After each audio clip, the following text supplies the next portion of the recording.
There's 6 people in here. 4 people in here. Nice. Jeez, guys, say hi. Damn.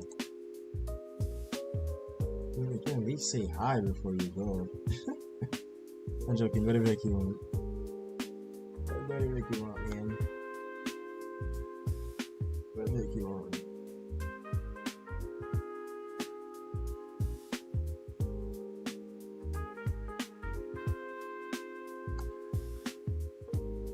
Red Soup, what's going on, man? Thanks for saying hey-o. At least someone decided to do it. Hope everything's going well. Hope you're enjoying your weekend.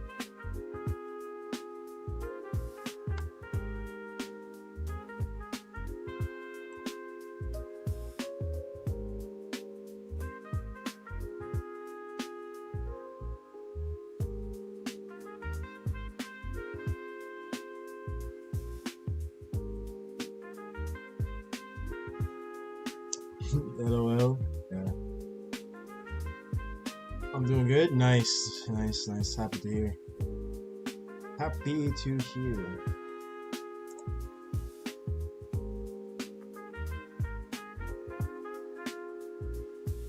Is that Edward from FMA? Yep. The fact that you can tell it's him, that means I did a pretty good job, no?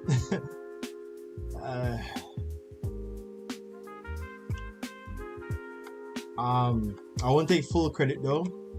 I just redrew a panel, a scene, a screenshot. It's for a thumbnail, so I just redrew a screenshot and stuff. So I'm not gonna sit here and act like I did the whole thing to redo a screenshot. So I'm working off a screenshot right now. It's for a thumbnail.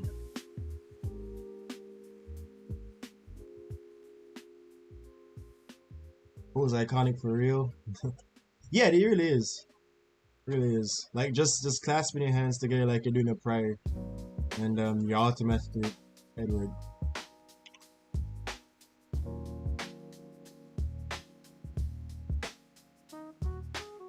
And it's a very simple pose too.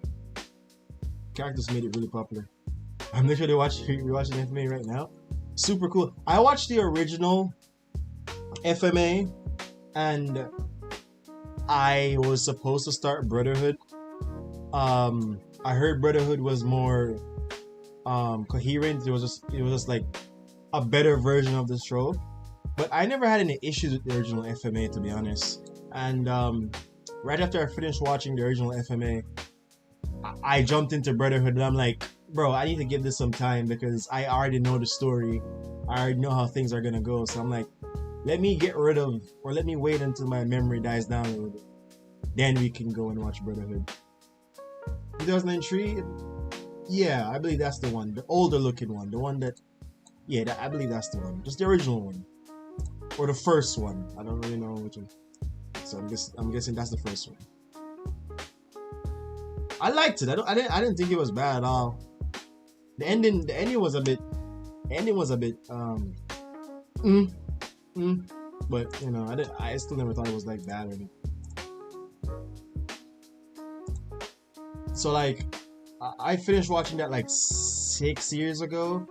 So I think there's like plenty of room now to go and finish the show off. I like Brotherhood slightly more. Again, 6 people in here. Say hi, guys. Jeez, don't be mean. Don't be rude. I like Brotherhood slightly more. Yeah. I think Brotherhood. Most people like Brotherhood. Brotherhood's ending is weird. I thought the first one ending was weird. I thought people didn't like the first one due to how it ended. I never watched Brotherhood. People love the Brotherhood animations though. I think the first one's animation is pretty good too. I don't see any reason why you would knock it. Not saying that you're the one knocking it, but people knock it all the time. I think the animation on boat's pretty good actually.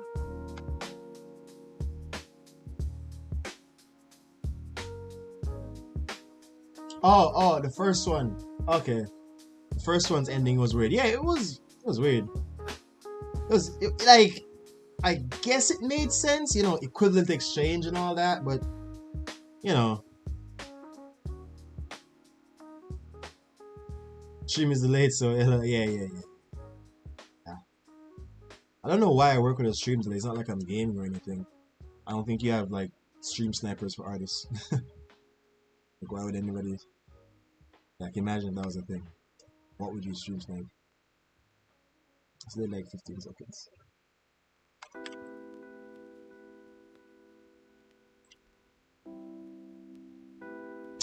I'm so stupid.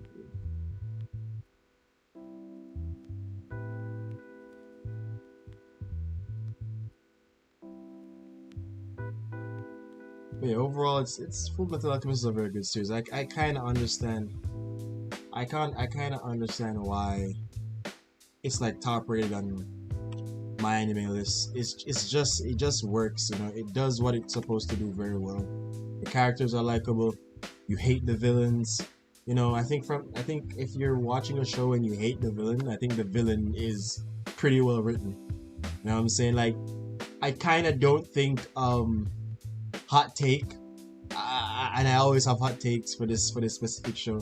I don't know if you watch JJK, but I kind of think Mahito is a way better villain than Sukune, because I just think the psychological effects or how him and Yuji's interactions are just more intense. And you hate Mahito. I hate Mahito. I hate him so much, especially when he killed, you know, I won't spoil the show in case anybody hasn't watched it, but yeah, especially when he killed that person, bro.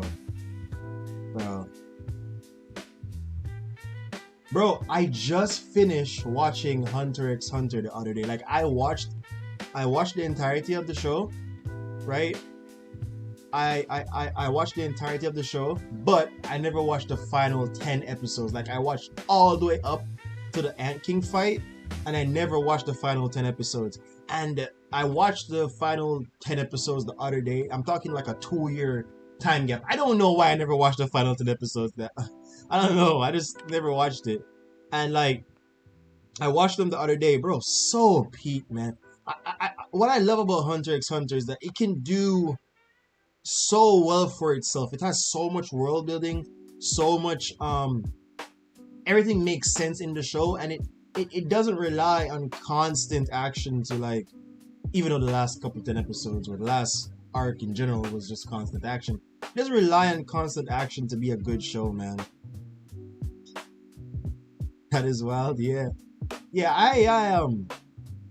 I took a big gap from. I love Hunter x Hunter, actually. And like, those final 10 episodes, I'm kind of glad I never watched them until recently. I'm kind of glad I never watched them because I never had anything to watch. But man, good show, man. Good show. Like honestly, it makes sense where the anime ended. It ended very open, so it could always start up again if it wants to, and I respect that. Positive is the best in shonen too. Maybe fiction. I agree.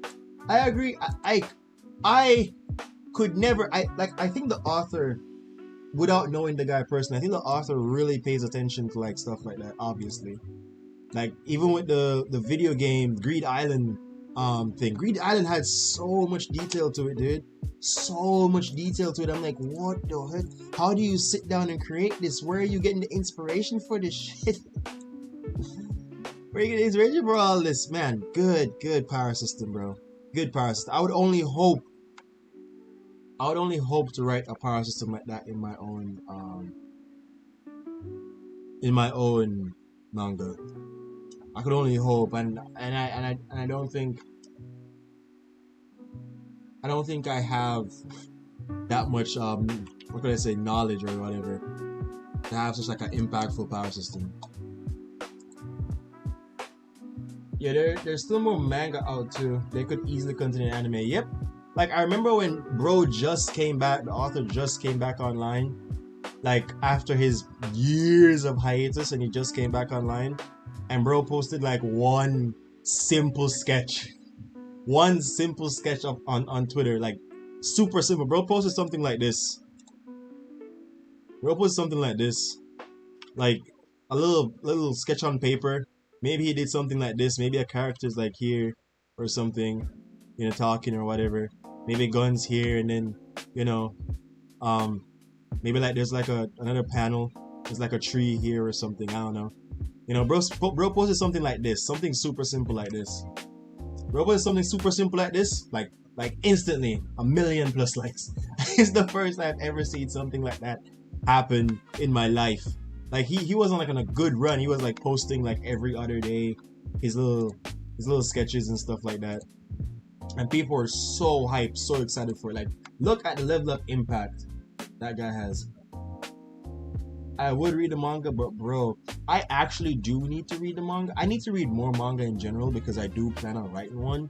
So, you know, I gotta like see how they low-key be looking like a novel. They have a novel? Do they have a novel? But yeah, I need to read more manga. I need to read more manga because I need to build up my visual library and stuff to see how, you know, they create what they create. Funny enough, I started this stream a bit late. I usually start a bit earlier than this.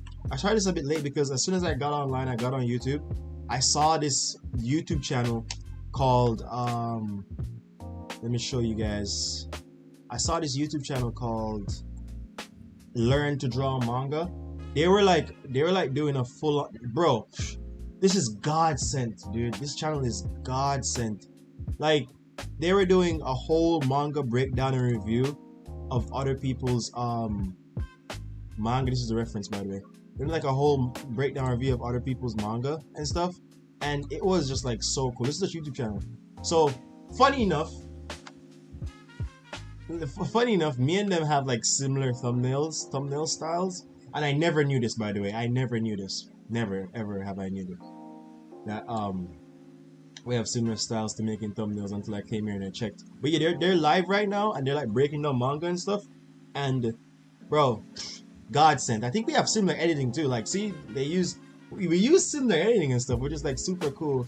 So like, shout out them. They say that the live stream that they're doing will be uploaded, so I'll be able to watch it and get some good insight and yeah, learn how to draw some manga. Learn how to draw some manga. I can't wait to start watching these videos, bro. 777 videos. I pray to God they got what's good. They got what's good. Look up Hunter x Hunter manga meme. Let me see. It's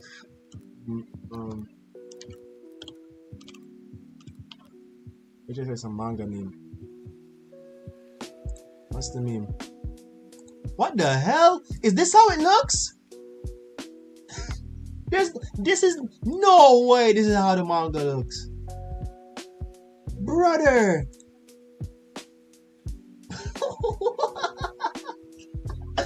No way! No way! No way, dude. No wonder it's so detailed. Have you read Sakamoto Days? Bro, I was literally going to read it because I loved how the art is. I love the art. I was gonna read the hell out of that because the art looks tough.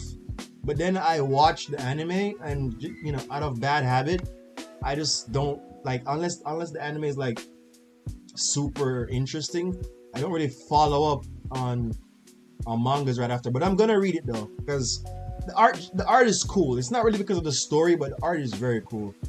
The art is very cool. But brother, this manga is crazy, brother. This manga is crazy, bro. If this is how it actually looks, that's insane. Just what? Some bit of Hunter x Hunter is a pain to read.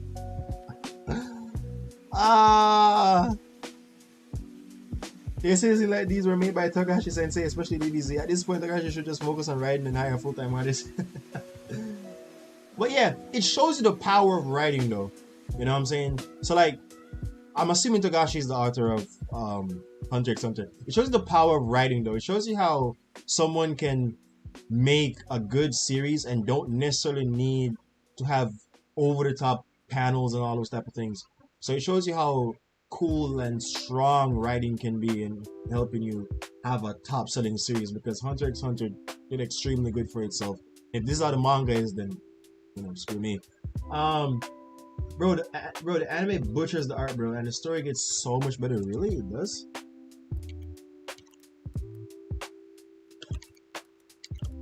Manga, like, dude, I looked up. Look at this. Yeah, this. When I was looking it up, this looks insane, brother. This looks insane. Like this is what I used to see when I look up Sakamoto days. I have some of these on my Pinterest, bro.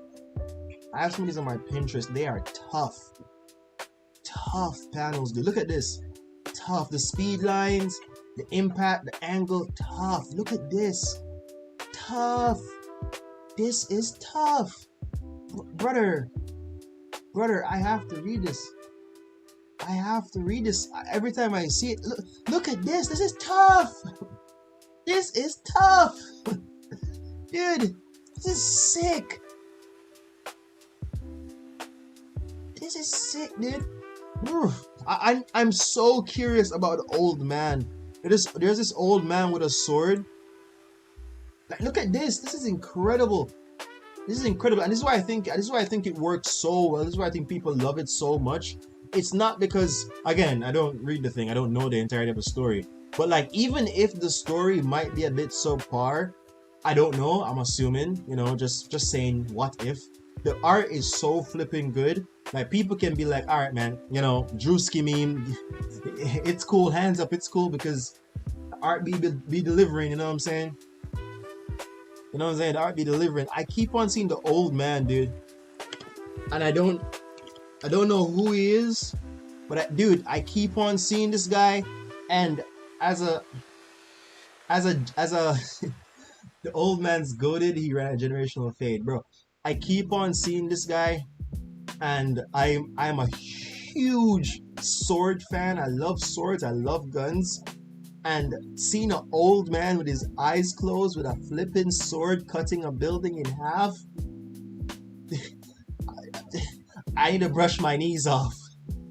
That's all I'm gonna say. I need to brush my knees off, man. This looks sick, dude. This looks sick. That's all I'm gonna say, man. This looks sick, and like I want to stop everything I'm doing right now and just start drawing manga, but I don't even know where to start, bro. This looks sick, bro. This looks sick. Like, this will be the only reason why I'd read this, and I'm gonna read this. Hold on, I'll be right back. All right, cool. I'm gonna keep working on this, but yeah, this art channel, that manga channel, goated stuff, definitely gonna be useful in the future. Channel. Let's get back to working on this, though.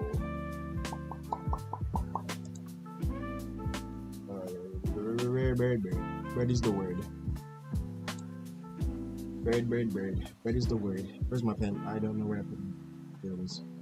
Let's go back to working on Edward Eldrick. Let's finish these things up. Sorry for glazing out about manga for like 10 minutes. I just really want to start writing a story, man. I just want to write a very compelling, interesting story. As I was saying to people the other day, I might not be able to make a I see FMA, I'm invoked. Looking good. It's always hard to pronounce your names. I don't know how to pronounce this one, but I'm gonna use a Discord name, Krati. So I'm just gonna say, yeah. I'm invoked. Yeah, it's a thumbnail commission that I'm working on.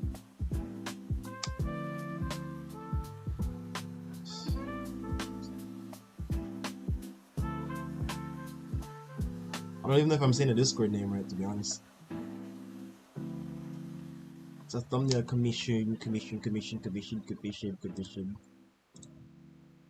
I don't really know how to do this one. Well, I'm gonna figure it out. I have to figure it out. But there's a bit of like in the reference, there's a bit of a filter, due to the blue light and whatever. So I gotta go figure that out for myself. it out for myself. Quatty is good? Okay. How you doing, Quatty? I haven't heard from you in a minute. You've been very busy. I mean, obviously you have a social life or a life. No, I know. I wanna be calm. FMA thinks life is unfair. Luckily for me, I mostly work with YouTubers, so they're typically in the manga, anime niche. So I always get these fun things to do. Fun sometimes it's not fun at all, but you know how it is. I got like no social life, but drawing a tank. Oh yeah, right, a tank. Yeah, I remember that. All right, I'm back. Nice. Welcome back. I remember when you posted. How far is that? How far have you gotten with that? I think you posted like the whip like a week ago or two. How far have you gotten with that? Have you read Gachiakuta?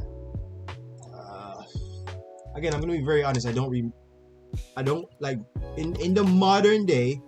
In the modern day, might sound crazy. In the modern day, Market Creative does not watch a lot of anime and he does not read a lot of manga. So like, bear with me. Bear with me. But no, I saw the trailer for this anime though. I saw the trailer for it. I never read the manga. Posted on Whips now. Okay, let me check it out. Let me check it out in the Discord server. Let me see. Panzer, what's going on? Alright, it's really good in that too. Look it up for sure. Give me a second. Let me look it up. If there's good art. This is tough. Quatty, this is tough. This is tough. Oh my god. This is tough though. Hold on, guys. Hold on. Can I show it on the stream? I gotta ask permission first. Can I show it on the stream? I like it. I really, really like it. And I like knowing your splash art style. Knowing your splash art style, I know this is gonna be mad sick. How are you? I'm doing pretty good. Just chilling, streaming, trying to finish up this one commission. Oh, you guys got a Discord? What is it? Okay, hold on. The Discord is actually in a YouTube video, but I'm gonna get the link and share it with you in a second here. So give me like 1 second. Let me share it. 1 second. Let me share it in the Discord server, in the chat for anybody who wants it. Hold on. Let me show you guys Quatty's work. This is tough.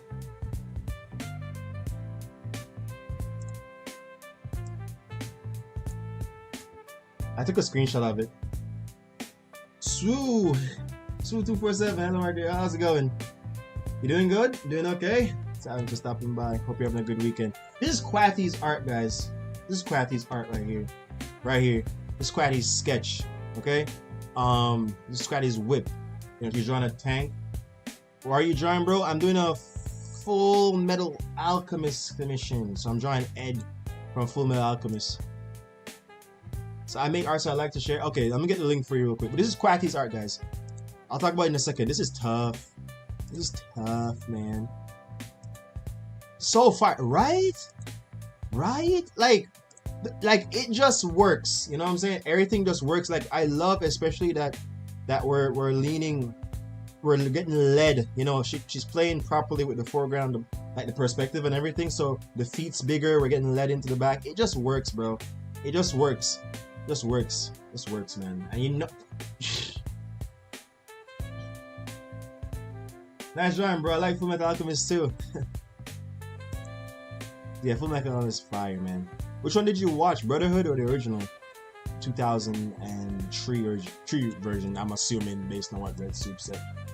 I'm assuming that's the one. All right, I'm gonna share the link in the chat right now, guys. Give me a second. The perspective fire too. The one thing I would say, and hopefully I'm allowed to give one critique, just one critique, hopefully. The one thing I would say is that the perspective of this and the hand, it's a bit misleading. So or it's like fighting against each other. So I would just prefer if the hand would just be like in line or in perspective with the gun. That's it.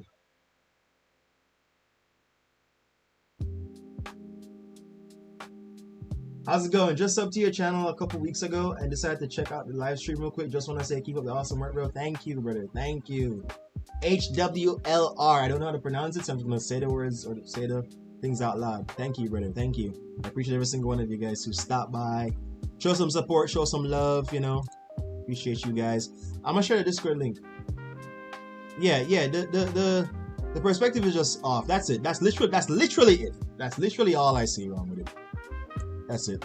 That's it. So let's just keep the perspective in line and you'll be good. Let me take this link and put it into the chat.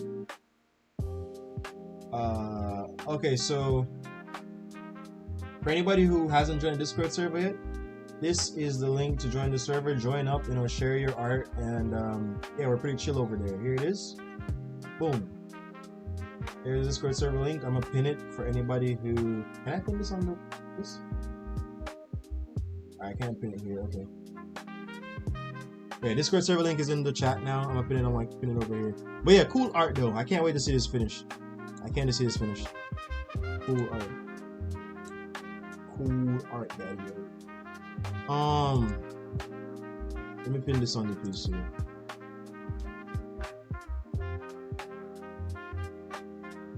Liz art, yo, this looks stunning already. Hello, like I can't wait for the final product. I know, right? Because you know that she cooks. She cooks so good. I can't wait to see when it's finished. I can't wait to see when it's finished, guys. I'm kind of like fanning out. Okay, I'm in. Good. Welcome to the chat. Welcome to the server, man. Welcome to the server, man. Let me pin this. I'll send some stuff in there too. Sure. Share your art, brother. Share your art, brother. For anybody who's just joining in, the Discord server is pinned, so you can always join. Thank you. And yeah, let's get back to work. Back to work.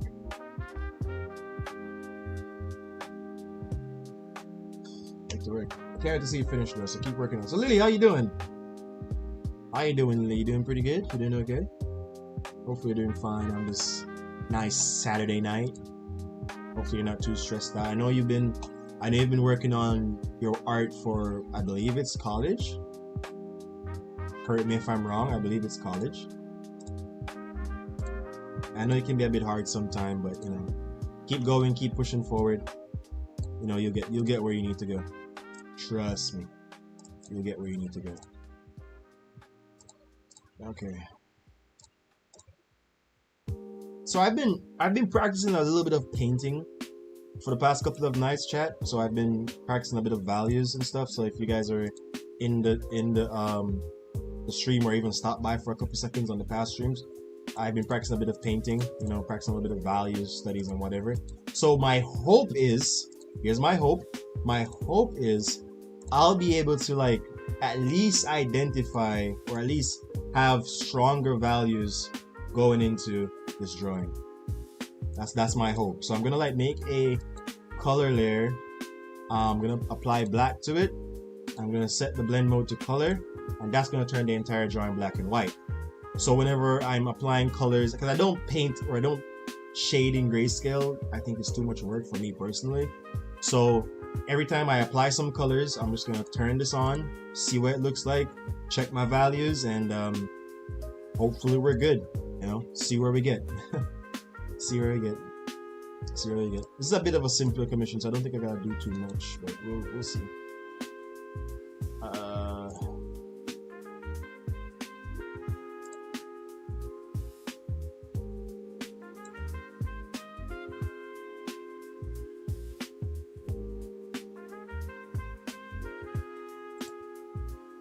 Look. Oh, I love this Helsing one. This Helsing drawing red soup is tough. I watch that. That's tough, bro. That's tough. That's very good. Love that you have been streaming the last 3 days. Really keeps me to draw to you. Yeah. Yeah, it's funny. It's funny because I only started streaming because one night I couldn't sleep. I couldn't sleep, so I've just been streaming whenever I possibly can over the past couple of nights, you know what I'm saying? So yeah, that's like how these things start. Yeah, value is definitely important. I painting grayscale LOL is definitely a process, brother. You are a different breed. You are a different animal. You're automatically something else, man. I don't know. I just can't. I can, but ugh. Like learning this, like practicing this is already so different for me. You know, it really pushes my brain. Like learning this is already so different for me because what it forces my brain to do is to not I can't get into specific fine detail. Instead, I have to carve out the image that I want, and it's not perfect, you know. So I gotta like squint my eyes, look at it, squint my eyes. If you squint your eyes, chat, if you look at these value studies, you know, super basic value studies, and you squint your eyes, you can see the vision. That's the important thing about it. As a painter, it's not all about the beautiful fine details. It's what your art looks like from a distance away. So when I zoom out and I squint my eyes, I see the vision. I see the vision, you know, and that to me tells me I did a pretty okay job. But at the same time, my OCD keeps on going off saying shit. I need to, like, you know, add more details and whatever. But yeah, grayscale, I see the benefit of painting in grayscale though. I see the benefit though, for sure. For sure.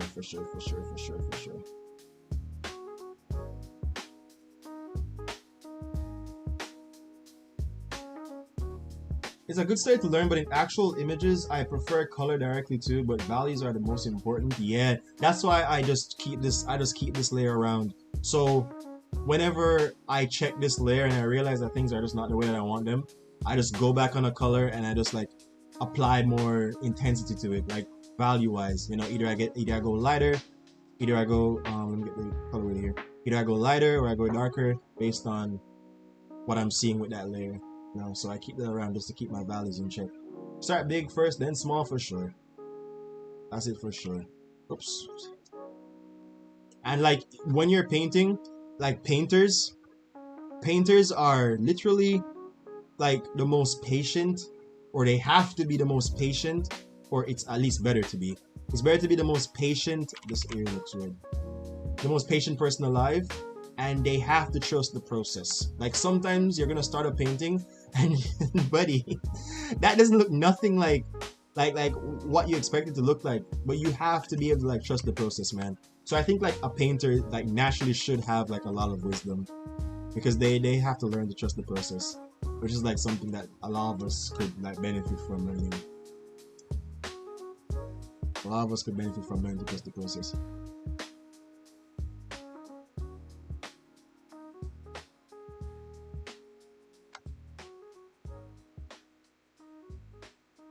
You're definitely right. I found I like starting simple and adding details as I go, because I think I used to go too crazy with details that weren't necessarily helping my art. Right. Same here. Like, it just like you find yourself wasting a lot of time in those fine details that people really don't care about. Like if you're making the art for yourself, then by all means, you know, focus on the stuff that you care for. Like scratch that creative itch, you know, make those details. But if you're really trying to please people, sorry, my alarm's going off. If you're really trying to please people, they're probably not going to notice that those details are. You know what I'm saying? So like, don't like kill yourself up over them. You're gonna add lighting and effects for this drawing for sure. Whenever I'm drawing, I have to also trust the process. You know, I have to also trust the process, because the reference for this, it has a bluish filter over it, which I can't just apply right off the bat, you know what I'm saying? So I'm like slowly adding in my little colors and stuff first. So real, my art be looking so chopped sometimes. You gotta trust the process though, and it'll work out. Most people won't notice the mistakes either, for sure, dude. For sure. Like it's a thing for if you notice the details. Like that's completely fine. That's for you. But like, if you think that people care, they don't. They don't. They don't. They don't, man. That's what's great about art. There's so many ways to go about creating amazing things. Yep, for sure, dude. For sure. Like, you don't have to limit yourself to anything. You can do whatever the heck you want. You can do whatever the heck you want. If you want like paint Edward from Full Metal Alchemist, you can paint it. Who's stopping you? If you want like, you know, draw flipping SpongeBob, who's stopping you? No one's stopping you. You can do whatever the heck you want. You know what I'm saying? But yeah, those fine details, people don't care. But if you care, that's completely fine too. But like, if you're trying to please people, I'm just telling you from now, people don't care. Trust me, people don't care. They don't care at all, brother. They care at all. Like, I have a whole video like I want to like talk more about trusting the process, because that's what I do on a daily basis. I want to like give that its own separate video talking about trusting the process, you know, and the importance of doing so, because you never know what could happen, brother. And like that's like a fundamental of life too as well, that you can apply in your life, your day-to-day life. You know, just learn to trust the process. I was saying on stream the other night that you know, art is like a very good teacher of life. You know, if you look at it like in its fine detail, certain things that you do in art, you can reflect it back in your life. You know, like patience, discipline, trusting the process, stuff like that. Like, those things can be reflected like right back into your day-to-day life. And that's why you would notice that most artists you talk to or interact to are like super chill people, because they probably have like a good, what the hell? Don't tell me I put it on this layer. Yeah, I did. Probably like a good sense of like life experience and so on and so forth.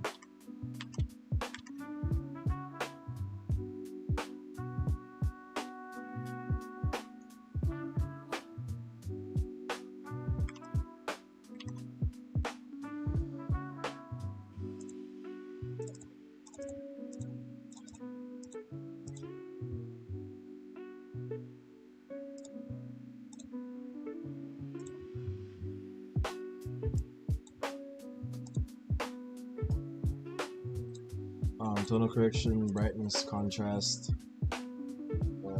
Shit, hold on. Let me turn it to this first. Tonal correction, brightness, contrast. I think I want it to be a little bit darker. Okay, let's see what it said.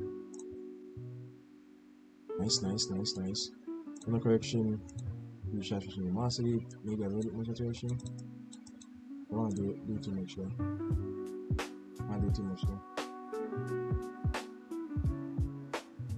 Oh, when you do look at Gachi Akuta's art type in Gachi Akuta art manga. Oh, let me look at it right now actually, because I will forget. I can forget, and like this drawing ain't going anywhere. And I think we all could benefit from looking at like super cool manga panels and stuff like that. Oops. What you said I should look at? I should look at. Well, when you look at art manga, okay, let me look at art manga. I like the anime style too. I think I need to learn to work with like more dull colors as well. Yeah, I know this art style. Like, this is the art style that the webtoon guys are gonna love. They're gonna love this. They're gonna have a field day with this art style. If you guys read webtoon or see any sort of webtoon artists online, you know what I'm talking about. They're gonna have a field day with this. The hyper expressive, sharp nose, very fluent, nice art style. Let me type in fight scenes. No, just for the sake of it.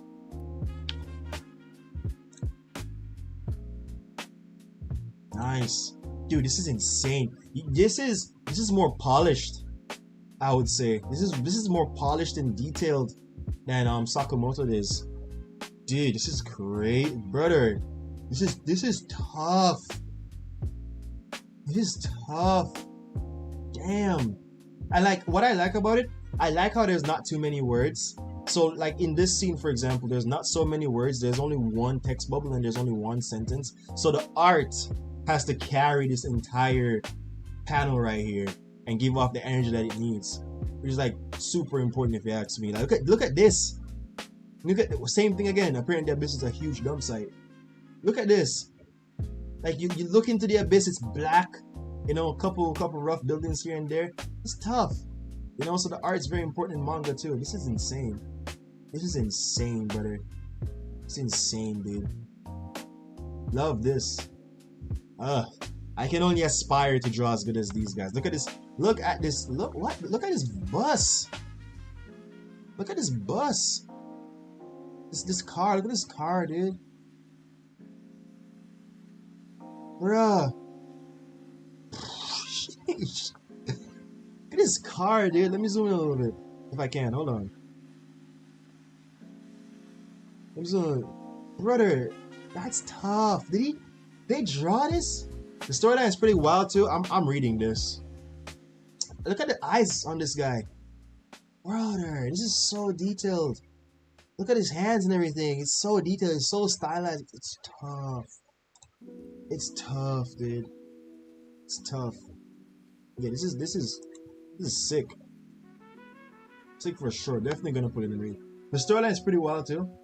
Yeah, it's definitely different. Yeah, I bet the storyline is wild. Look at these guys. Look at these guys. All of them look like freaking madmen. And they're all just a bunch of lunatics. Look at them. Of course the storyline's gonna be wild. Look at this guy. Looking like he woke up every day just to be wild. Yeah, the way she draws facial expression is so cool. Wow. Yeah, this is tough. For sure. For sure gonna be reading this. For sure. Easily. Easily gonna be reading that. For sure. I respect the manga recommendations too. I mean, I already had an idea of them, but like after like getting to see them, for sure. For sure gonna read those. For sure. For sure gonna read those.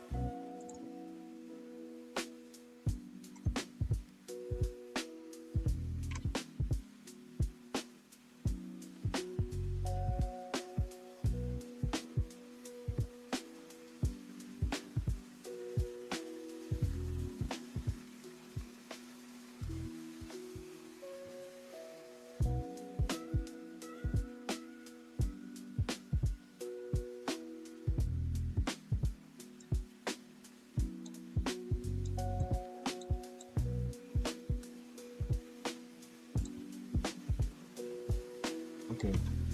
That doesn't work really.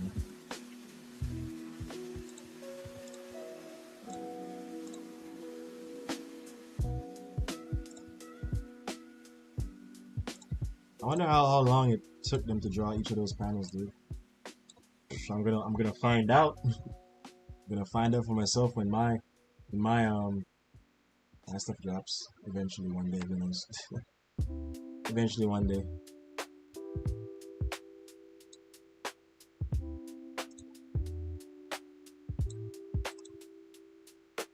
I don't like this. I don't like this toy. Try to like I did. I got it on.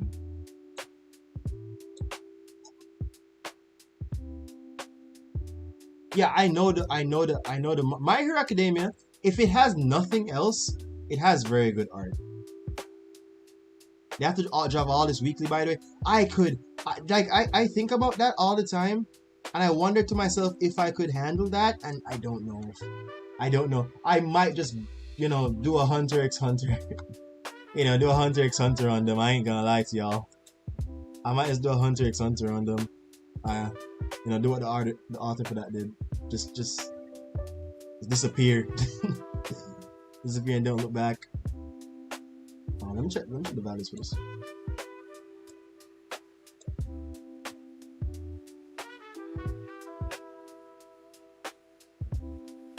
I don't think the value is my problem. I think it's the color.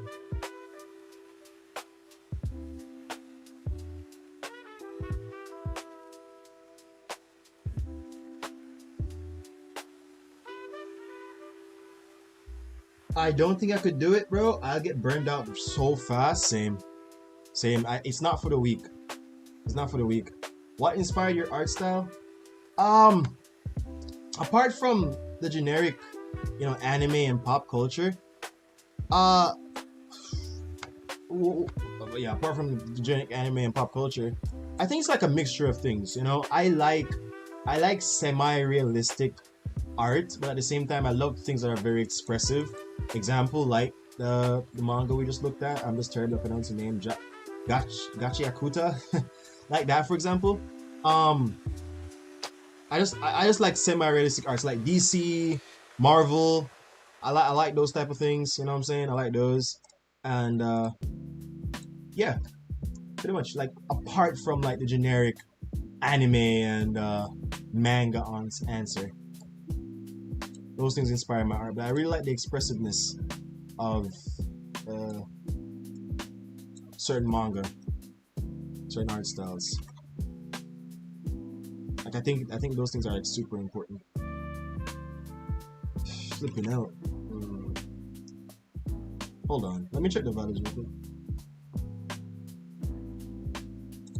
If we go to darker thing, so I typically just run a little bit of airbrush. Okay, that looks fine. That looks fine from a value perspective to me. Yeah, comic art is tough, dude.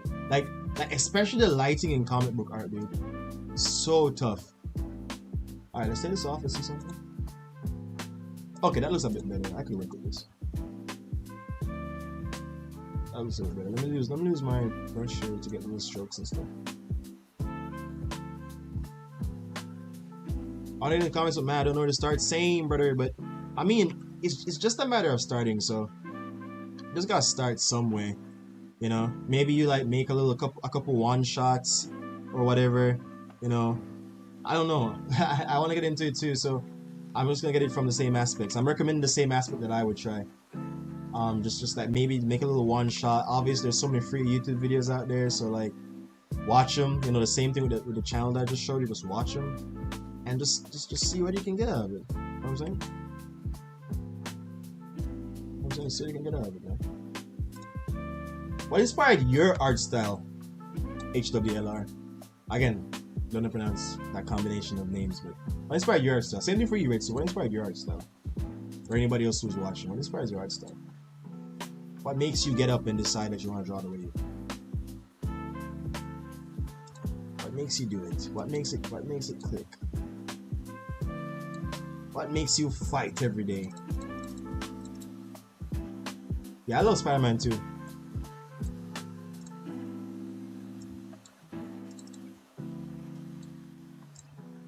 I'm gonna leave that for now.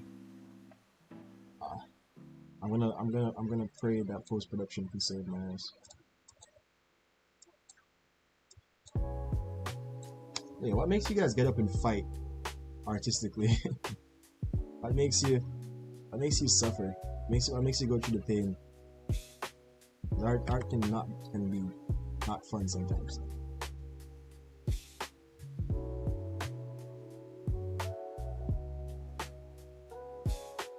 And that influence my art most is mutuals. Fair.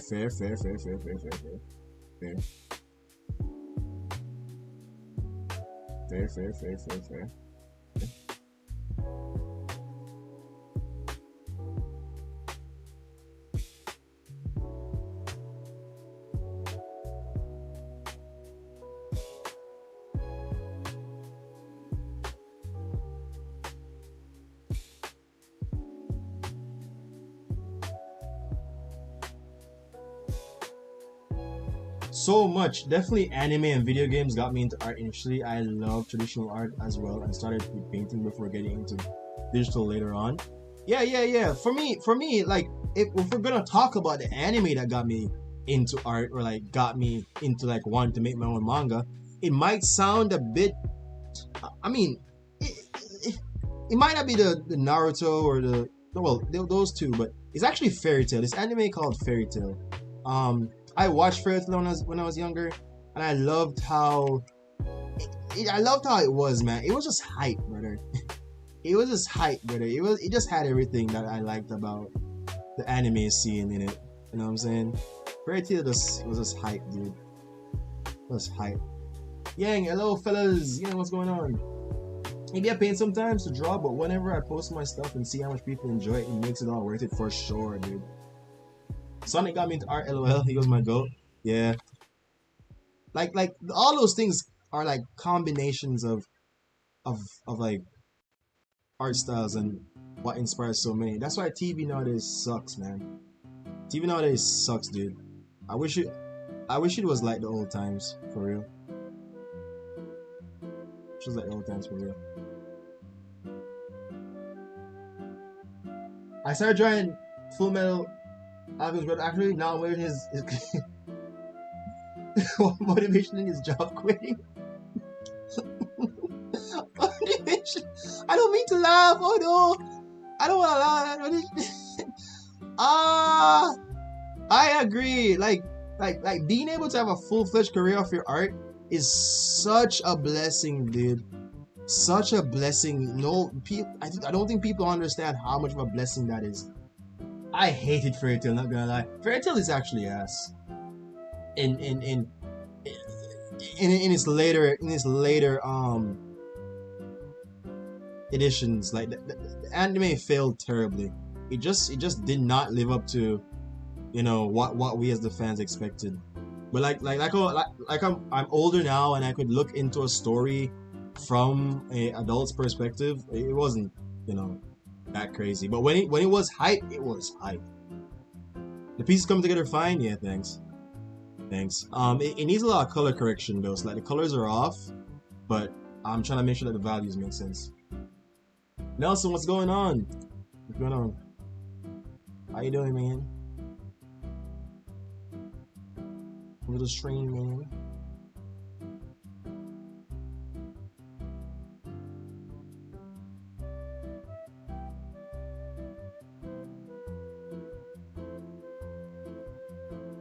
What are we talking about? Like what inspired you to do art? That's what we're talking about. Like what inspires your art style? Why do you draw? So on and so forth. Like that's what we're talking about right now. I play a lot of fighting games. I started with this series called Fatal Fury, heard about it, and King of Fighters. They had some anime movies from the 90s, and that was when I knew I wanted to create. Hey, there's way worse anime to get into first, that's for sure. That's for sure. I remember when I was like in my anime binge era, I've seen some terrible anime, dude. I've seen things. I've seen things that no man should see. I've seen things that will make you question why it was made in the first place. Things that should have never been released to the general public. It makes you question life. You know, I've seen the good, the bad, the ugly, man. I've seen it all. And you know what's funny? I'm pretty sure I still haven't seen it to the extent that some other people have seen it. So for sure, there are worse animes to get into. 110%. There are worse animes to get into for sure. For sure. For sure.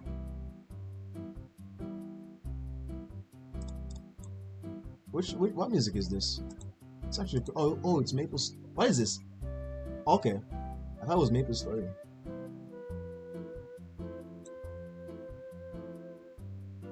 Worst anime I've ever seen is Corpse Party. That sounds so familiar. I don't think I know what it is, but it sounds familiar. It sounds mad familiar. It sounds mad familiar, dude.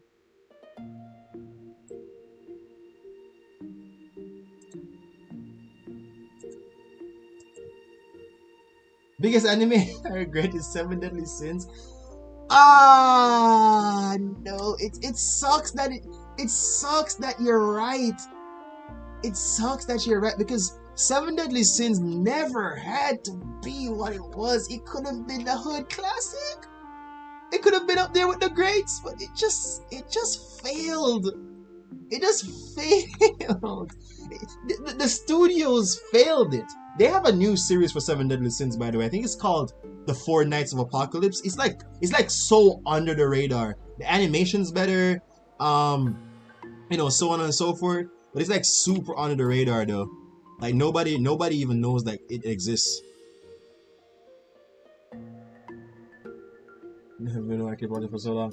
Oh, easy. There was two girls I met. Okay. there was two girls I met at church I used to go to in my childhood who were phenomenal artists themselves. They're the ones who got me drawing and getting into anime. That's cool. That's cool. That's cool.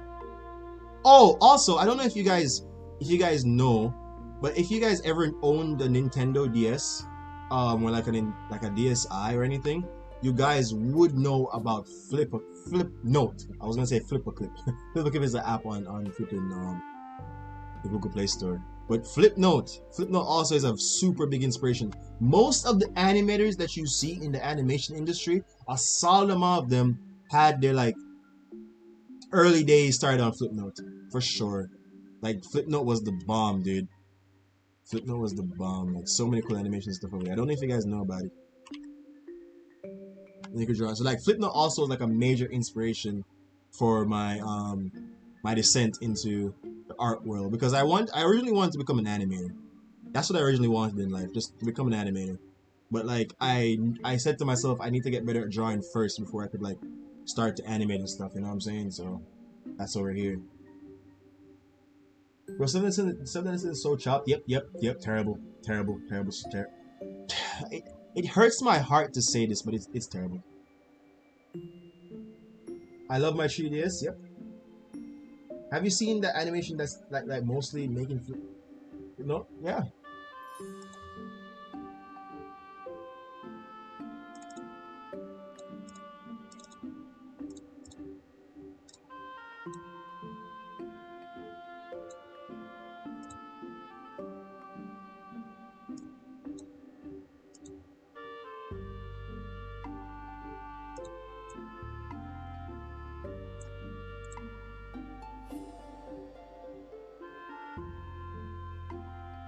Hey, brother, art is coming out great. I'll check out the Discord, but I'm out for the night. Have a good night, everyone. All right, cool, man, for sure. Thanks for stopping by. I appreciate you a lot. I appreciate every single one of you guys for stopping by.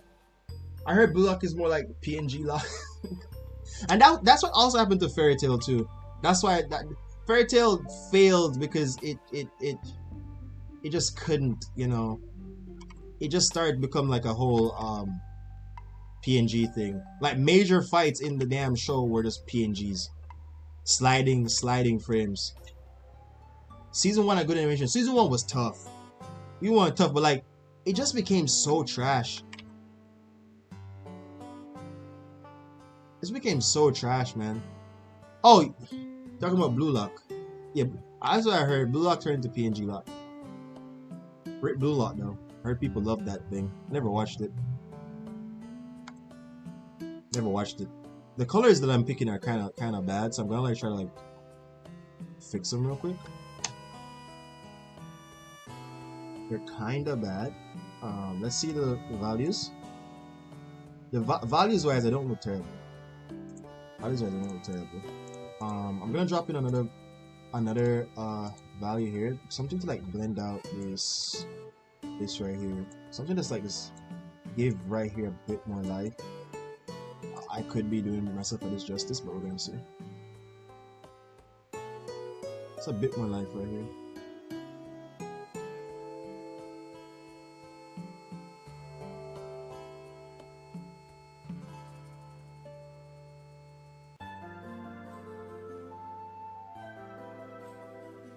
I'll put it like slightly above here.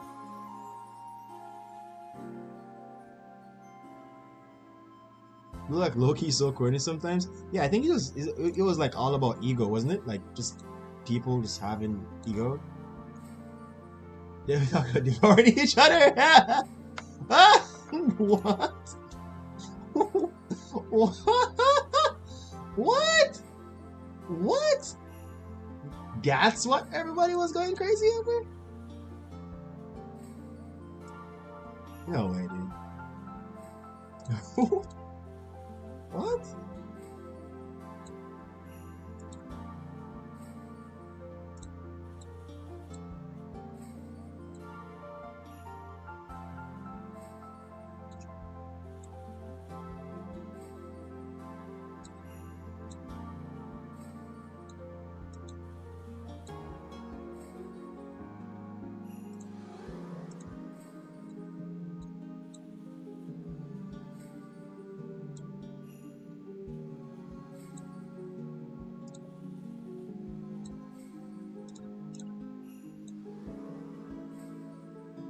Insane. That's crazy.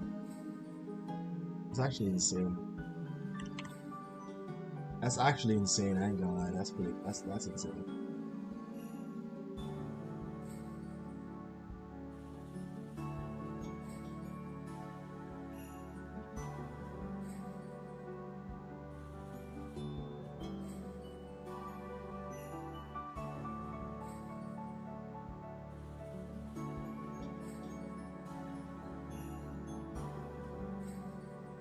Just kill me.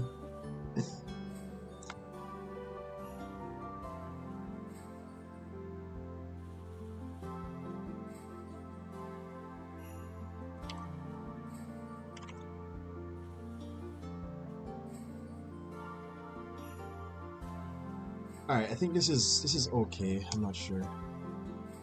The colors are messing with me. But I'll figure it out. I typically do. I typically figure it out, chat. I typically figure it out. Don't worry. Baby, don't worry about a thing. Everything gonna be alright. See, there's gonna definitely be like a I practice animation video sometime soon. Sometime soon in the future. I've already practiced animation. I just can't be bothered to like go through my folder and show you guys. They're like stickman animations, but you know, they're still good practice regardless. I just can't bother to go through my folder and show you guys. But like there's gonna be a video like I practice animation, blah, blah, blah, blah, you know what I'm saying? I'm not one for like these what you call them, 1 week extreme challenges or whatever. I think it's kind of like dumb. Like personally, like I get it, it's for content and whatever, but bro, jeez. Funny, but I also had a video where I tried one of those things, but I was gonna like talk bad about it after. So yeah, if you had the option, would you give up both of your legs but you'll be like the best at art? I'll keep my legs. I'll keep my legs. I'll keep my legs. I think I'm pretty okay at art now. I don't think I'll rush to get any better. I don't think I'll go rush to get any better if it means losing my legs. Like I enjoy being able to move and walk, you know, and it's such a blessing, and I like playing basketball and stuff, so I'll keep my legs. Thank you. I'll keep my legs. Keep my legs. My leg! That guy from SpongeBob. What was going on? My leg! It's like these little things in the background of the original concept. Anyways, let's drop a little filter here. Let me borrow this real quick.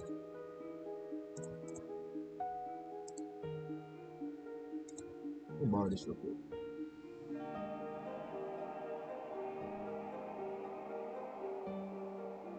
I don't recommend training your legs talking from experience. I'm not. It's not supposed to be funny. Why is it funny? It's not supposed to be funny. I'm so sorry. It shouldn't be funny. Quatty just comes here and says, why is it funny? It's not supposed to be funny. Someone forgive me, Lord, forgive me, for I have sinned.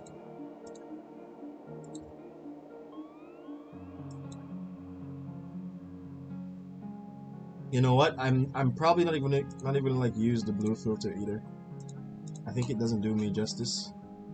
I think what I should have done, I should have just worked the blues. Dang, what happened to you? It's probably work. More likely, it's probably work. Can somebody please tell me where in God's lovely name did the colors for the eyes go? Like, could we play flipping Dora and Boots right now? Like, do you see the colors for the flipping eyes? Where the hell did they go? Where the hell did the colors for the eyes go though? Like that shit.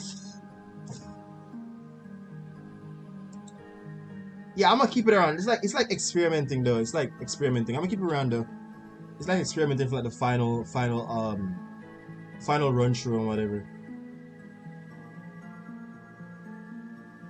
I'm sorry, bro. Like, yeah, where the hell did they go? I'm so confused. What in God's glorious name? this always happens to me, by the way. This is nothing new. This is my head out. Yeah, this is nothing new. Working in Clip Studio Paint, sometimes my hand touches a button and I don't know what the hell happened, and I'm just cooked. You know what I'm saying? This is nothing new, by the way. This always happens. Like, be careful if you use Clip Studio Paint on PC, because there is a button on the keyboard that always, like, my keyboard is on my desk, obviously, like, no shit. My keyboard is on my desk, and whenever it hits up against the tablet, it tends to hit a key, and that key tends to delete everything on whatever layer you're working with for like 50, what can I say, like 50, whatever, like 50, what I'm looking for, like 50 dues, 50. The point about it is, whenever it deletes it, you can't get it back. Even if you undo, like, you can't get it back. He said, I have my head out. You're not leaving, I'm shocked.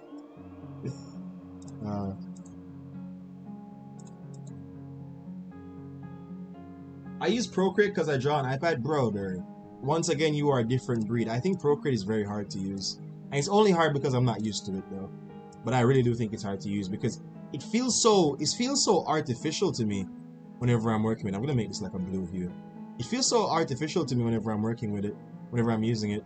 You know, that's just me personally. I have like this love-hate relationship with Procreate. Like, I'm always, whenever I use it, I'm like, how the hell do people like make good art in this again?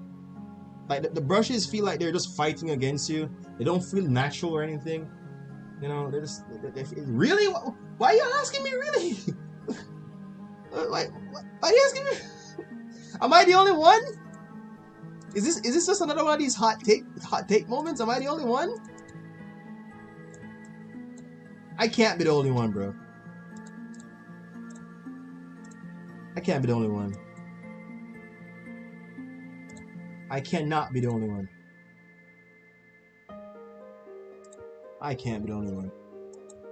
Maybe it's because I'm not used to it, though. It just feels weird to me. This feels weird to me. That's just me, though. It's cool if you guys like it.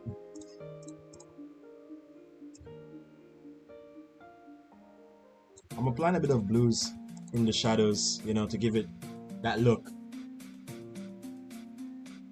I really like the UI. It's so simple. I mean, fair. It's very simple.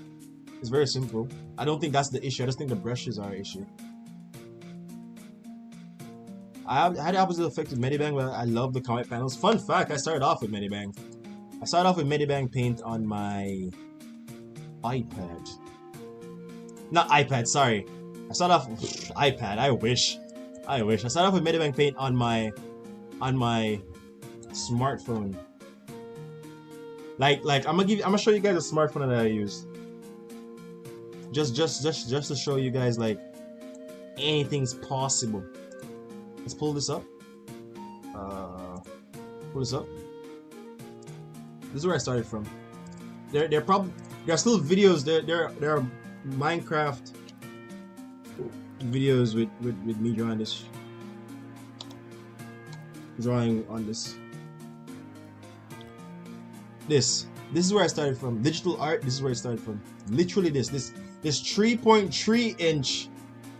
This 3.3 inch or I don't even know what this is. This is something else. This is where it all started from, guys. Right here. Right here. This is where it all started from. So like, I got this bad boy when I was 14. I told this story like a couple times already. I wanted to make money online when I was 14, and boom, got this phone.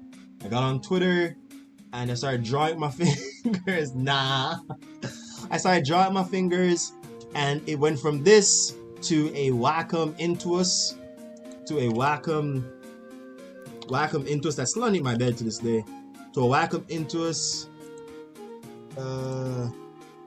to this. I have this one, the specific one. I have the black one. I have the black one, the black back. To this Wacom Intuos. I got who is this creature? I got this Wacom Intuos with my first ever computer, my first ever laptop, and yeah. Again, videos, Minecraft videos and Roblox videos are on the channel that were drawn with these tools. Then I got onto Fiverr. and I did Fiverr commissions when Fiverr was hot.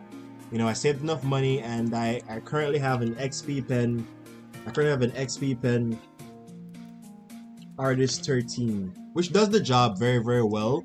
The only issue that I have with this tablet is that I got a new computer, and the drivers for some reason don't work. So I used to be a hotkey guy, so I always have my hands on these buttons that you see over here. My hands will always be on these buttons, but the drivers stopped working when I got a new computer. They don't work, so I just had to resort to using my keyboard. But yeah, how many bands did you make? I didn't make that much money on Fiverr though. Like collectively, I had like a 6-month Fiverr run, and I am criminally known for underrating myself or underpricing myself. So I made like, in that 6-month run on Fiverr, I made like $1,100, and I was in high school. So like, yes, for a high school kid, that's solid. You know, I was drawing every day. I was doing $60 commissions, Minecraft stuff, and I was drawing literally every day because I was so jam-packed with orders. How I stopped working on Fiverr was that Fiverr upgraded their algorithm or their robot or whatever, and then when I wanted to like take Fiverr more seriously, I was like a top-rated account or whatever, and I wanted to like upgrade my portfolio with new art so my viewers or my customers could see it and be like, oh, this is new art, this is cool and whatever. But when I tried to upload my new art, the algorithm said, or the AI or whatever said, that my art that I drew, by the way, I drew this, was not mine. It said that it was not mine and that I was stealing art from the internet, and it just flagged me, and then it just shut my account down. Literally like a 2-star rated account, you know, gone. And that's how my Fiverr days ended. I tried my hardest to get back on Fiverr, bro. My absolute hardest. It was the most successful place for me at the time, but you know, it happens. It happens, just life. I moved on. You know what I'm saying? I'm looking to get like I want to try Huion tablets in the future.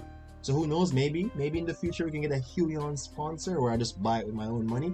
But yeah, I want to get like a Huion sponsorship in the future and you know, start cooking on that. Or maybe a bigger XP pen. But for right now, this XP pen is fine. I've used up all the nibs. The text on my pen is gone.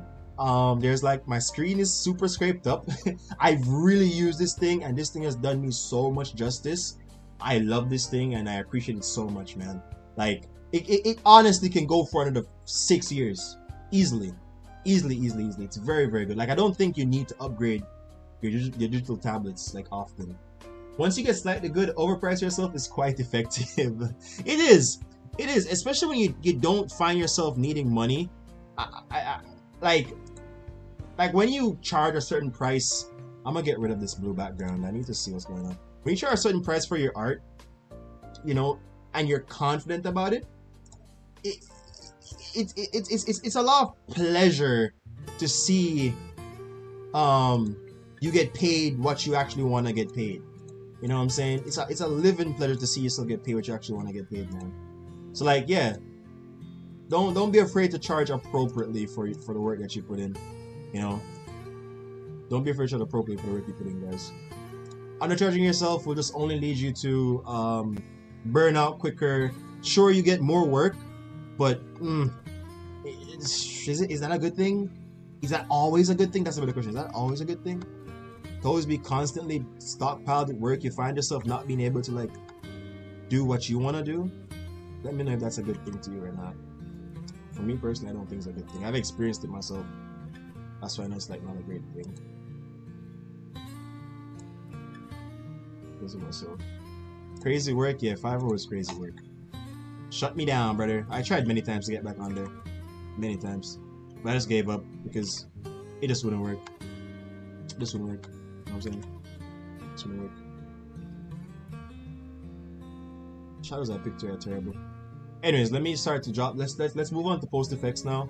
I think the shading is that from a value perspective, everything is fine from a value perspective. It's just now a matter of just like adding in the post effects and stuff. Let me change this playlist real quick. It was cooking before, but I don't know if I'm vibing with it. Don't know. Let's do this.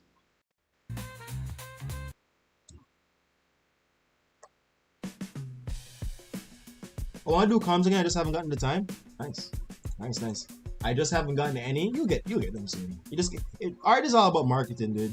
Like, you can be the best artist in the world, but if you don't know how to market yourself, then you're cooked.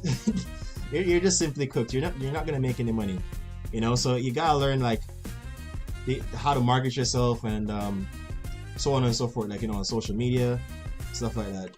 It's a process. It's a process for sure, but you get there. I just gotta build my following on IG, and they'll come with time. Yeah, for sure, dude. Like, for the longest time, like, I started off in the YouTuber niche. You know, I was making Minecraft art for YouTubers and stuff like that, and I left it to join like this wider niche. You know, the anime, manga, whatever niche. But it turns out, like, you know, time is the master, and most of my modern success still comes from the YouTube niche, you know, drawing art for YouTubers. And you'll find yourself being able to, you're gonna have clientele, people who are gonna be like reciprocating customers. Like, most of your customers, or the people who commission you, are gonna be people who liked your art so much one time, and they just want to consistently buy it over and over and over again. Those are the people you aim to please. You aim to please those people. Because you're gonna probably have like a large, like, numbers don't always equal money for artists. Like, you might go on Instagram or you might go on Twitter, you might see this account that gets like 2,000 or maybe like 10,000 likes per art post, and they might have a lot of followers, but trust me when I tell you, that does not always equal you're getting heavy money from commissions. It can, but it's not always the case. You know what I'm saying? Because not everybody is willing to pay the premium for art. You know what I'm saying? Which is fine, you know, it's fine. But the people who are willing to pay the premium, you know, subscribe to the Patreon and like buy your prints and your commissions and so on and so forth, those people are very, very, very well appreciated, and you should always respect them. You know, because especially if they respect you. Well, obviously they're gonna respect you. Never work with someone that doesn't respect you. Never do that. You know, never do that. Never do that. Yeah, those people are greatly appreciated, man. They spend their hard-earned money on you. You know, they love your art so much, they come back from time to time. Most of the people that I work with now in the modern day, I have not seen a new client in like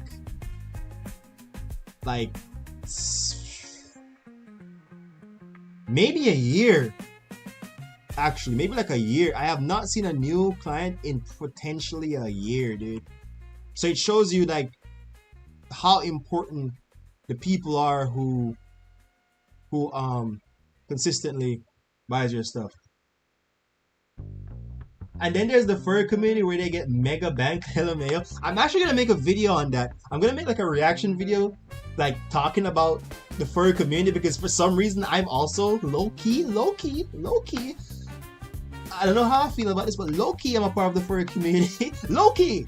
It's not because I wanted to. You know what I'm saying? It's because I drew flipping Rouge the Bat a couple times, and now if I don't draw Rouge the Bat and post it on flipping Twitter, nobody gives a shit about what I do. So if I don't draw Rouge, I'm just cooked. That's literally it. If I don't draw Rouge, nobody cares.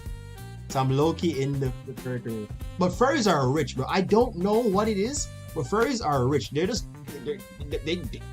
it just works. People just like their stuff, and the people who spend their money on furries are just balling. They're just balling, bro. Just balling. But yeah, I'm definitely gonna make a video on that, you know, talking about it. It's a reaction video, you know, because there are YouTubers who talked about it already. So I'm like, I just want to watch their videos and like give my insight to it as well.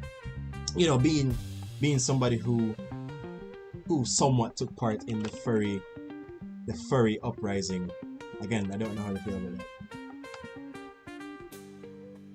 Many of them have STEM jobs from what I realized. Yeah. Rich ass furries. I like never I don't know what to say, but be careful about like money as a motivation, like, because you end up find yourself doing things that you really don't want to do. You know what I'm saying? Like, I get it. You know, I've been there. I've been in a position where I had to draw stuff that I don't want to draw just to appeal to people. And ladies and gentlemen, you know, whoever's in the chat, let me tell you, that's not worth it at the end of the day. Like, I think you should like whatever you're doing in some way, shape, or form. So don't always conform because, you know, you need the money. Like, yeah, like sometimes, you know, sometimes life be a bit hard, you know, we all need to eat, you know what I'm saying? But like, don't always do that, man. Like, make sure you involve what you like in the mix too as well. What I heard someone say, like this musician from my country, his name is Vibes Cartel. I think he said, make music for the people to put food on the table, and make music for yourself to keep yourself sane. It's the same thing for artists, man. So you make art for people to put food on the table, but you have to ensure you make art for yourself to keep yourself sane, or else you're cooked. And again, take my advice. I've been there, man. It's not worth it at the end of the day. Well, I've been on the lower end of it. I can't even tell you if it's worth it, because I it's not like I got like $1,000 or whatever, you know. So I'm on the lower end, but I don't think it's worth it though to compromise yourself for all that, to be honest. Yeah, I don't really draw for money. Final Fantasy, what is that? Final Fantasy D&D is good. Also anime, you gotta like it. Yep. Final Fantasy, I got like one Final Fantasy commission. At some point. One. Now, and I wish I could get it again. It was like this drawing of this little elf-like character. That's what I had to do for the Final Fantasy commission.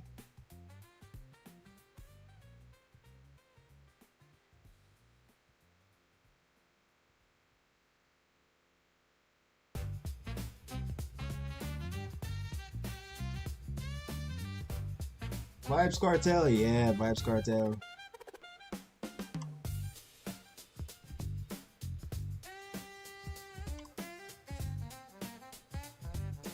Again, just in the process on this one.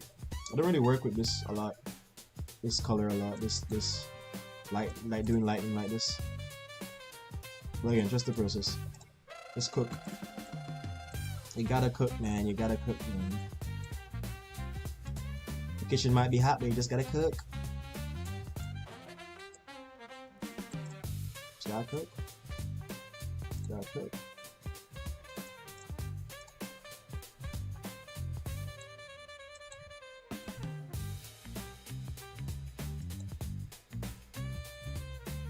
Brings me.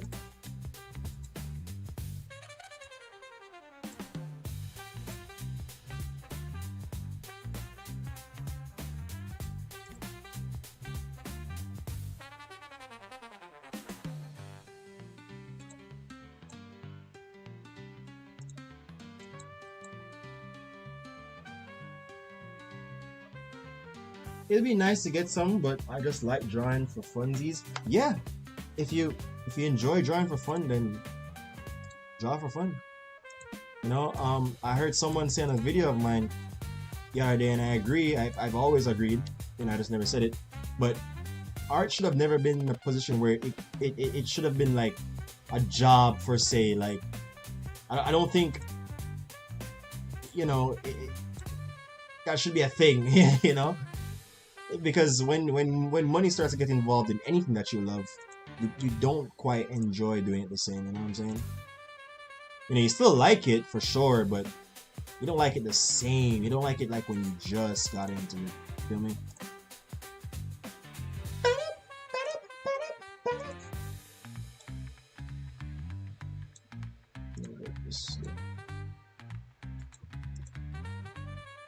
We's hungry for sure. They're starving out here. Alright, I think I did most of the pre-production work. I say most of it very generously. I say most, very, very, very, very, very good honestly.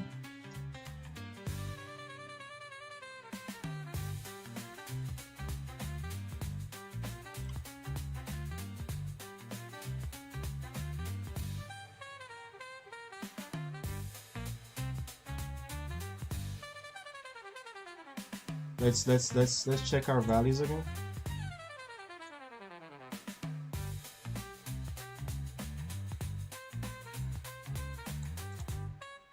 You want here to be the brightest part, so try to get here to be brighter.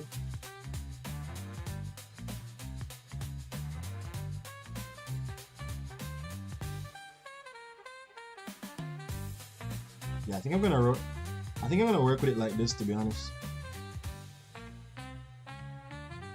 Did the commission tell you what the vid's gonna be about?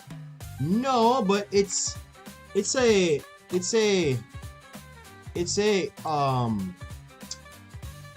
obviously it's an anime talking channel.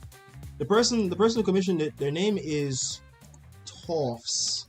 Let me search them up here real quick. I gotta shout them out. The name is Toffs. These guys are still going, by the way. These guys are still going, but you know, it's good. Their name is Toffs.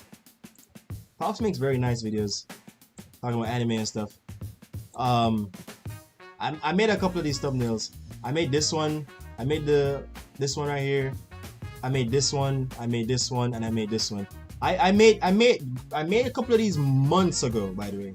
I made this recently. I made this months ago. I think I gotten better at the entire thing now. I made this months ago too. I made this recently. Yeah, this is what their channel is all about. So if you're interested in anime talk videos and stuff like that, then you know check out bro. Check out bro for sure. Check out bro for sure. Yeah. Oh, I made this too. I made this one too. I really like this one. This one was like super chill. I made this one too. And I also made thumbnails for the homie Teddy Slump. I talked about it last night, but I'm gonna plug it again because I really like it. I made thumbnails for the homie Teddy Slump. Teddy Slump also talks about anime videos. Back in the legendary JJK era. I never drew this. I never drew this thumbnail right here, the one with the monkey. I never drew this, but I colored it. I colored this, and I colored this. And it really makes me get like an insight into how colorists work for manga. You know, so I had to like learn how to like do it right and get the layers a certain type of way so I can color it. I colored these, you know, super cool, dude. I even added the background too as well. Like the background was like pure white, so I didn't add the background too as well. And I did these, the legendary JJK run. I did this one right here. How it feels to watch Invincible season 2. I did Sakuna versus Magahara. That's crazy. I did Ops Got Nanami. I did this. I did the Mora, the meme. Did this. And I did this. This is my favorite thumbnail though. This is my favorite thumbnail. This one right here. WTF is this anime? This is my favorite thumbnail to this day. I just love it. It just worked. It just turned out pretty cool, man. I just loved it. Yeah. Bro used me as a thumbnail. Reject him and he turned to monkey. Okay, yeah. So check out these guys if you're into that like anime review content. It's really cool. I might drop a couple anime reviews too, you don't know. You never know. Shout out the bros, man. I made like a couple of YouTuber thumbnails too as well, but I can't bother to put them in, honestly. Shout out all of them. Shout out every single one. Alright, we're gonna drop in some post-production on this bad boy now. And pray for a key. We're gonna pray for a key. Before I do, I wanna like do a little bit more. Before I do. So post-production is really where the skins start to get saved, you know. This is where we start to try and get the final that we want. It's not something that I recommend you rely on. You know, as an artist, I think you should rely mainly on your ability to create the image that you want. But post-production is like a good assisting process to get you to that final stage, you know? Final stage of where you need to be in life. That makes sense.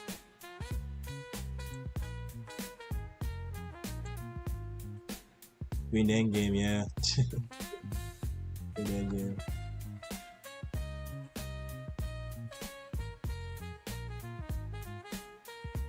We in the end game for sure. The end game. I like it though. I like it. I like it. Like even though it doesn't have the blue filter on it that I kind of wanted, I like it for what it is. Like I like it like this. I think it works, but it needs more of a pop, you know. I like this too. I really like it like this, so I'm gonna like try and find a way to get like a good blend of this in. So we're gonna see what we can get out of it. So we're gonna see, we're gonna you know, trial and error this. Trial and error this. I'm not gonna export it with the glow layers because I typically don't do much with those. I'm gonna just pure white because that's how the ref looks. Turn this down a little bit. Nice. This looks better. This looks better for sure. For sure. Alright, let's turn these down. Turn this off. Put this back. Alright, cool. We're gonna export this image now, and then we're gonna import it, and then I'm gonna show you guys a little bit of like how I approach post-production. Hopefully you could find some value in it. If we can find some value in it. So export to single layer PNG. Let's save it. Something 65. Save. Full.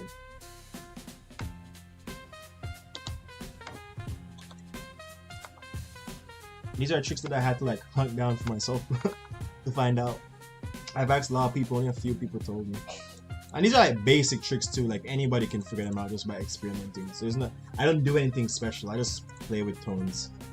Alright, import image 2025. Oh, I didn't show you guys a thumbnail. I'm gonna show you guys another thumbnail. It hasn't been used yet, but I love this thumbnail too. This one I love for sure. I love this thumbnail too. Let me show you before I show you this. I love the hell out of this, dude. This one. Dude, this is funny to me. Obviously, we know where the reference is coming from. But yeah, this was funny to me, man. This is funny to me, bro. I can't wait for them to use it. This is funny to me. Funny as hell. Funny as hell.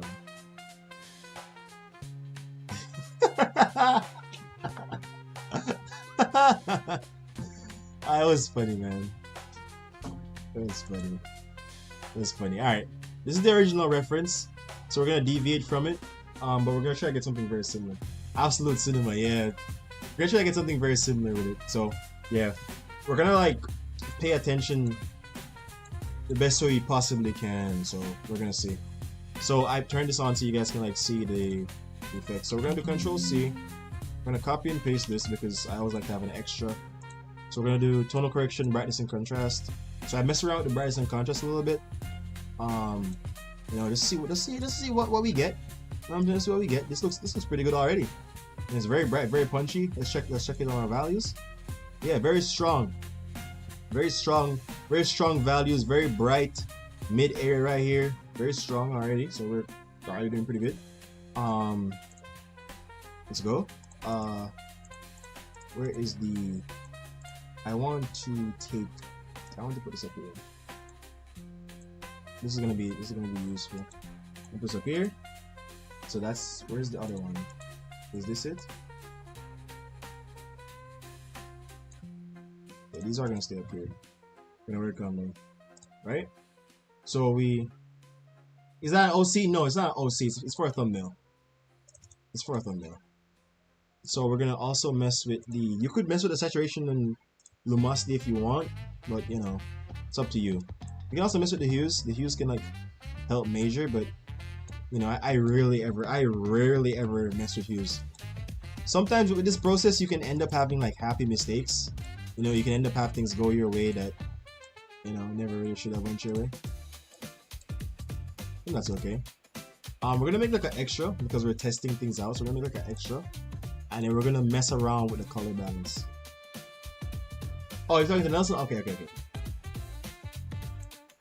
We're gonna mess with the color. We're gonna mess with the halftones. We're gonna do a little bit of blue here on the halftones. Let's keep our reference in mind. Keep our reference in mind. A little bit of blue here. I can see the zero on my keyboard. A little blue here on the halftones. Maybe a bit of blue on the highlights. There we go. There we go. There we go. We're getting the blue look now. In the blue look now. Maybe a little blue in the shadows. There we go. A little bit of blue now. A little bit of blue. A little bit of blue. Maybe a little bit of cyan in there too as well in the shadows. Maybe. Just a maybe. You know what I'm saying? It doesn't have to be the final product, but we're messing around, seeing what we can get out of it. A little bit of blue here, a little bit cyan here. The highlights, nice. A little cyan in the highlights.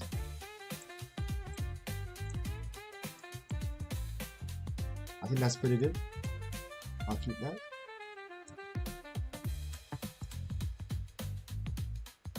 Tough, yeah, right.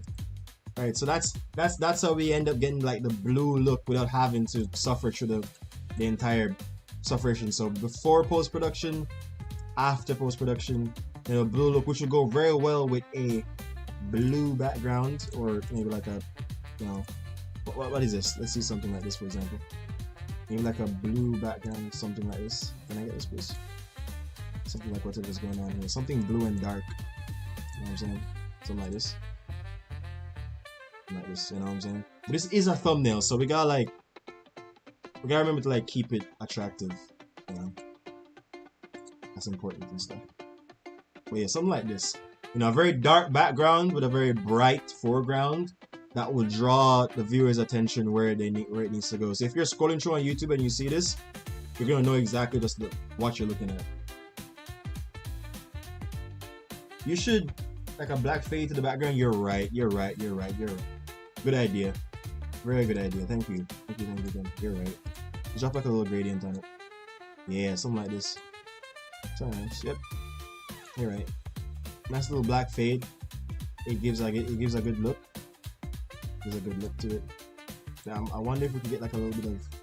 I wonder if we can do the same. I wonder if we can do the same thing like the reference, and add a little bit of like very bright blue over here. Don't be afraid to test your stuff, by the way. Never be afraid. Never be afraid to test your stuff, by the way. Test and see how stuff works. Yep. I'm doing ad. Whoops. All right. So I'm in a crossroads, guy. I kind of like this. I kind of like this over the blue version. So I'm gonna like see if I can get the best of both worlds by like turning the blue down a little bit and getting like a mixture. You know what I'm saying? Like turn the blue down to like 51% or 50% and get like a mixture, because I kind of like that. You know what I'm saying? Let's clean up our edges. Let's clean up our edges now.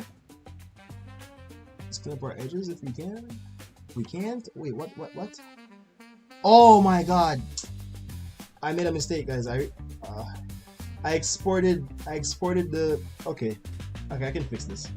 I exported the layer wrong. So I exported with a sketch on it. Okay, so now we're gonna have all these imperfections. Okay, it's fine. It can be fixed. So now all these imperfections are gonna be here. I'll use the red background, like the sunset at the anime could be contrasting too. Yeah. I'm gonna more likely give them multiple versions. We're gonna have to draw over this because I am not going back over that again. I am not going back over that again.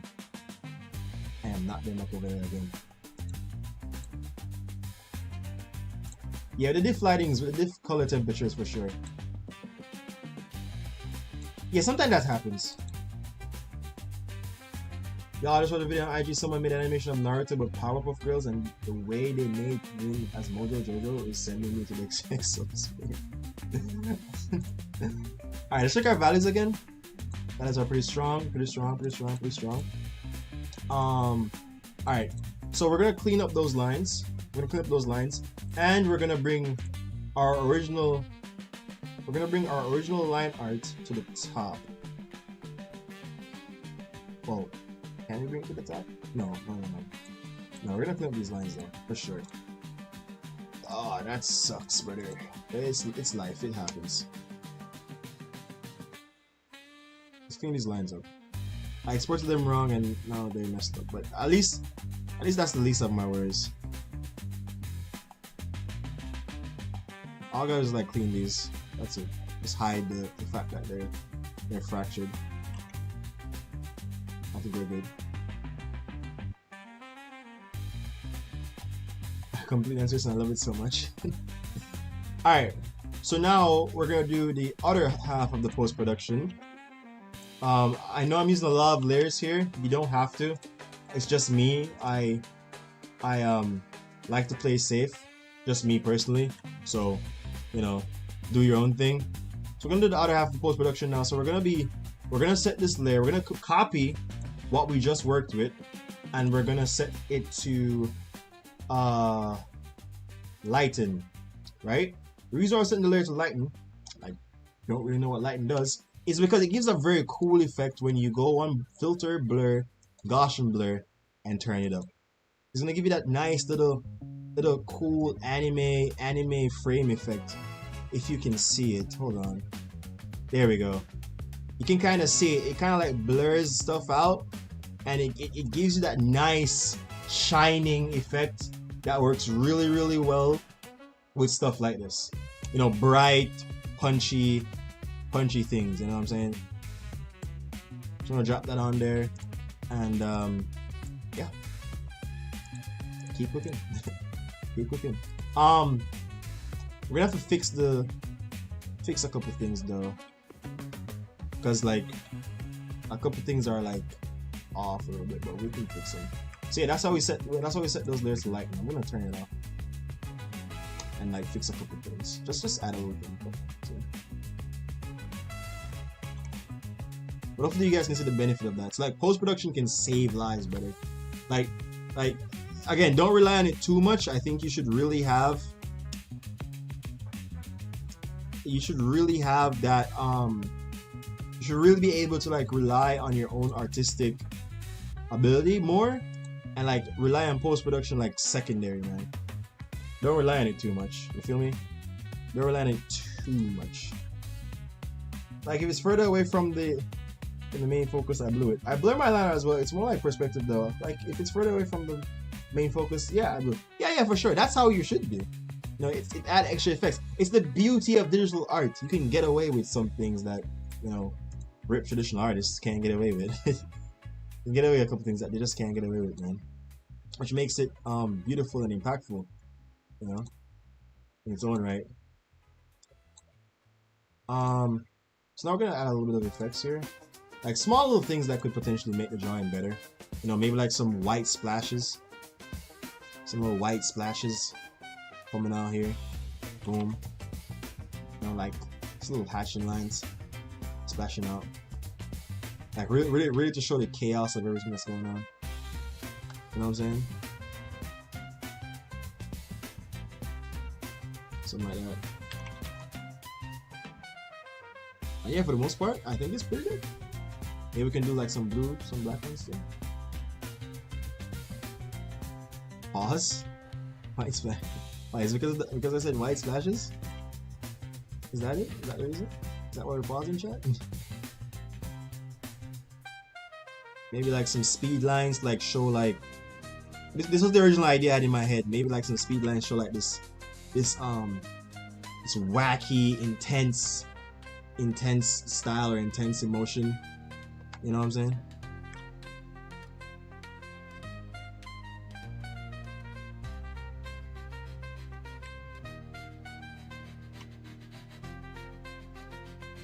I zoom out because I don't want to like get too hard stuck on details.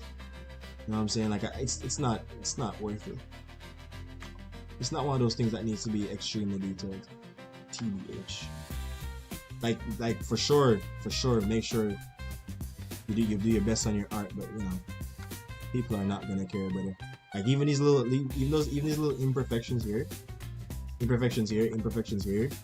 like where the colors don't fit in properly. Like these are small things that, yes, it's important for you to care, but if you're making art for that people are just gonna like glance at, they're really not gonna care that much. If anything, it gives it a bit of like character. You know, it gives it a bit of character. It makes it a bit interesting.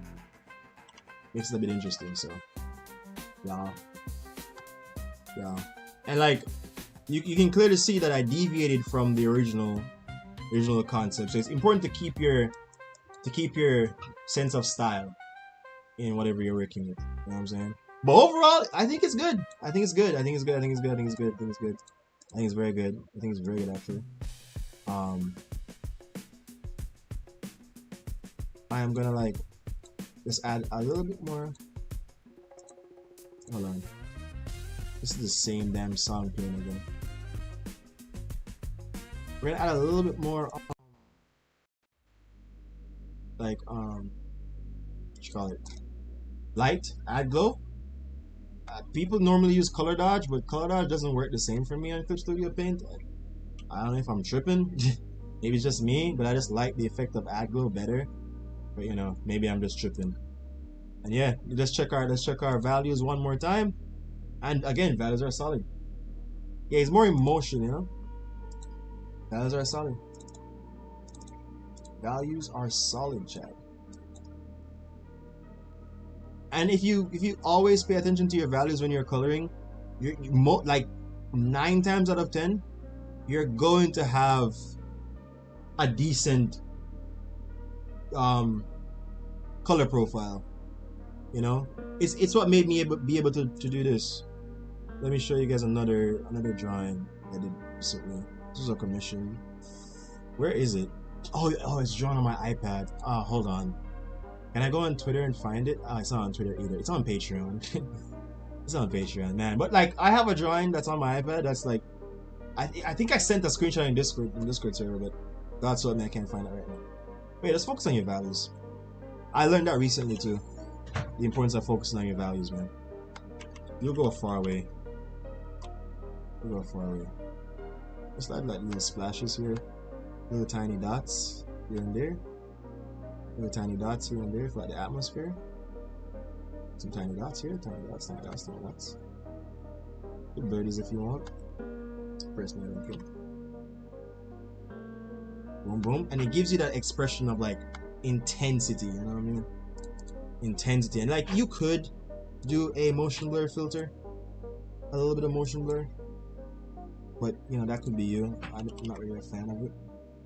Filter, blur, motion blur. You know what I'm saying, you could do a motion blur filter, but it's up to you. It's up to you. And values are everything, absolutely.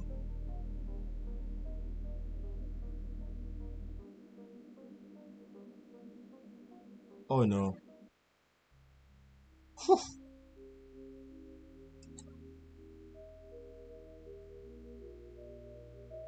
Oh god. Oh, for a quick second I thought we crashed. I thought we crashed. I thought the drawing. I thought Custodian Paint crashed on me. My god, I would have been so upset. You probably have heard from me for a while.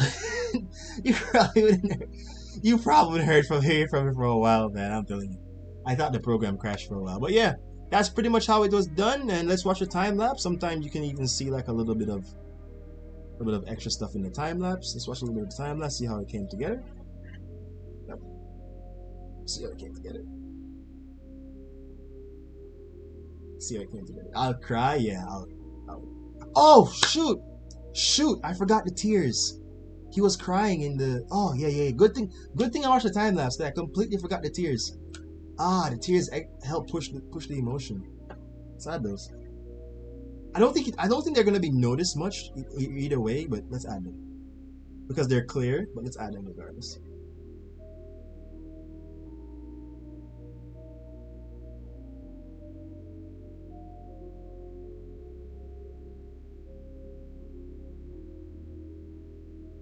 Watching the timelapse and see everything come together is just like chef kiss. It's like the ultimate dopamine scrub. You know what I mean? Really gets you feeling good. You know, so that's cool. That's cool. Tears. Tears. Again, don't be like me. Don't be like me. Don't use so many layers. Especially our Procreate people out there. Especially our Procreate people out there. Don't be using too many layers. You know why. You know why. I'm only doing it because I can. I'm only using this many layers because I can. I can get away with it. I can get away with it. I can get away with it. But yeah, don't use so many layers. It's unnecessary, to be honest. I just use all these layers because I built up this bad habit from when I was younger. You know, just you overusing layers and so on and so forth. But I really wouldn't recommend it to anybody. It gets confusing. And nowadays, you know, as I'm older, I pay attention to the amount of layers that I use, and I try to keep it like down to a minimum. You know what I'm saying? Keep it down to a minimum. Wow, okay. Good grief, LOL. I can too. I mean, good luck. Good luck. I wish you the best. You're gonna get that. You're gonna get that message. You know what I'm saying? You're gonna get that message. So, you know the message I'm talking about. You're gonna get it. You're gonna get it. It's all of us. Again, this is like super insignificant. People are not gonna see this either way, but again, we'll see it. So let's just add it. Let's add it. Let's see it.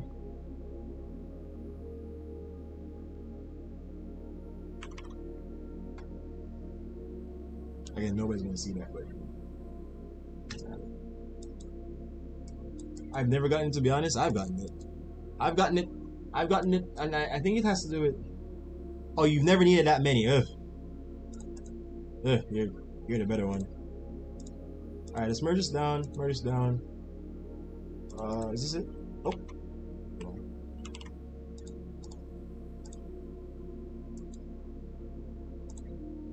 People are joining on the stream because they're seeing the thumbnail. They're probably like, oh my god, is this Edward is it Aldrich? I don't remember his last name. Is this Edward from Fullmetal Alchemist? Oh my god, you can say hello, guys. No, don't be afraid to say hello. It's a safe place. It's a calm place. It's a safe place. Safe place. Imagine I say that now I just leave. You just fuse layers together a lot. Yeah. Yeah, I try to like keep my layer usage to a minimum these days. It's like, see, I have 39 layers, and I don't need 39 layers. Like, honestly, Elric. Okay, it's Elric. Thank you. Honestly, this is like a 5-layer, 10-layer job, you know. And I use so many layers because I recently found this trick out, which nobody told me. But you can do this thing called where is it? Where is it? Is it select? This select color gamut. You can pick the color you want to select, and then you can press OK, and then you can literally like go up here, edit tonal correction, and do shit like this, and change and get that entire color palette, entire color section, and edit. Obviously, it's not gonna work so well now because I'm working on a shaded piece, but I never knew that until like the other flipping day, bro. And I've been drawing on clip slipping for flipping years, bro. I never knew that. I never knew that. I never knew that at all. I never knew that at all. I never knew that at all. I never knew that. So the more you know, the better. Red and I out here sharing the same brain cell. Fucking pal. You know, we linked.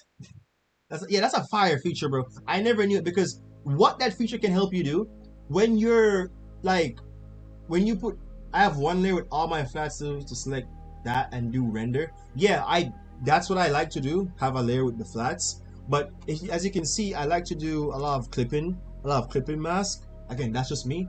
Don't follow whatever I'm doing. It's dumb. But like when you use the select color gamut and you're drawing on a normal, well, when you just start your drawing and you're dropping in your colors, what it helps you to do is that if you put all your colors on one layer, which can save you a whole bunch of time or a whole bunch of layers or a whole bunch of confusion, whatever, you can use that feature to select a specific color and change it. And I never did that until the other day. Like literally like a couple weeks ago. I had the same problem before. Yeah, it sucks. But yeah, I think this is done. I'm gonna take a screenshot. I'm gonna send it to the dude, and we're gonna hear what he says. We're gonna hear what he says. We're gonna hear what he says. We're gonna hear what he says. We're gonna hear what he says. We're gonna hear what he says. Hopefully it's good news though. Oh, I like to keep the reference for comparison. I want to keep the reference for comparison. You know.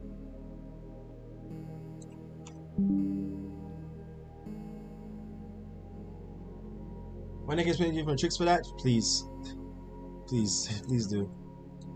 There's so many things about these art programs, Photoshop and Clip Studio Paint that we all need to know, buddy. All right, let me send it here.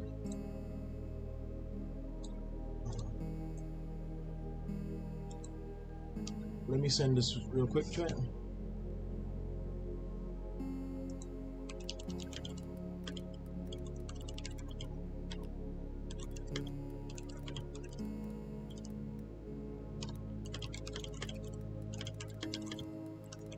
Someone saw me doing it and liked it. Someone saw me doing it and liked it.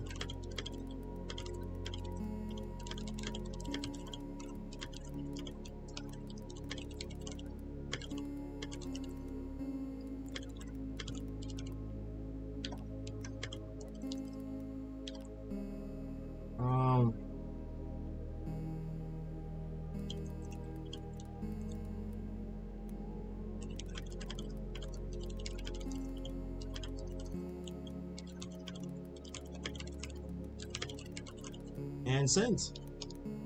Yeah, the Edward Elric thumbnail is done for the most part. It's done. Done for the most part. So now we could just spend some time, maybe a few more minutes, drawing and stuff. Let's look at some art. Let's look at some cool art, by the way, before we continue. Let's check this guy out, guys. Look at this guy. This guy is also one of the. This guy's a big inspiration for me. Woohoo! Yeah, this guy's like a big inspiration for me. Let me save this, by the way. Oh, I'm not gonna add it to it. Yippee! Yeah, I like how everybody's so enthusiastic about it. You know, so we got that finished. So we got it out of the way, so we can slack off a little bit, ignore responsibilities. Let me show you guys this artist that inspires me. Maybe you guys know of him. Maybe you guys don't. I don't know. Give me a second. Let me pull him up. Give me a second. Let me pull up homie. Copy. Let me pull the homie up. This is Artist Appreciation Hour.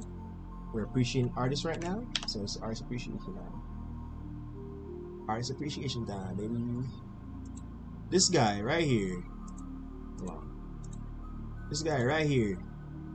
Right here. His name is Gabriel Piccolo. Have you guys heard about him before? You guys ever heard about Gabriel? Gabriel, you know, he's best known for his Teen Titan drawings. But what I love the most about this guy's art style is just how it's the colors, brother. It's the mood. It's the mood that you can get. This is comic book art style, by the way. It's not the fact that he has the most extreme anatomy. It's not the fact that he has like anything over the top. It's just the mood that he can carry with. It's not like the fine details. It's just the mood that he can carry with his coloring, man. His color palette is very, very, very, very good. And like, yeah, he adds little small details here and there. Like you can obviously see like Cecil, if you ever watch Invincible, Cecil in the background here. You can see him right here, and you can see clothes and stuff. You see how none of these are like super detailed. You see how none of these are like super detailed. You see how the lines and everything are like kind of sloppy. But like when you zoom out, that's not important. You feel me? That's not important.